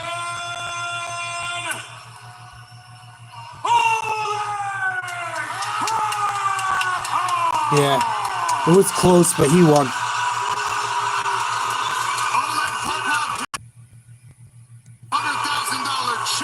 Nice, $500,000. His second straight year in the heavyweight final. This time he gets it done after a hard-fought 25 minutes. I got one surprise scorecard there, fella, and I was holding my breath. Me as well. We've got to do something about the judging in this sport. There has to be some accountability, in my opinion. Accountability and consistency, for sure. Sway Lee's going to light the crowd up before we get started with the main event. A performance brought to you by Bose. Next. All right, you guys, I'm calling it a night. I'll see you guys mañana. Peace.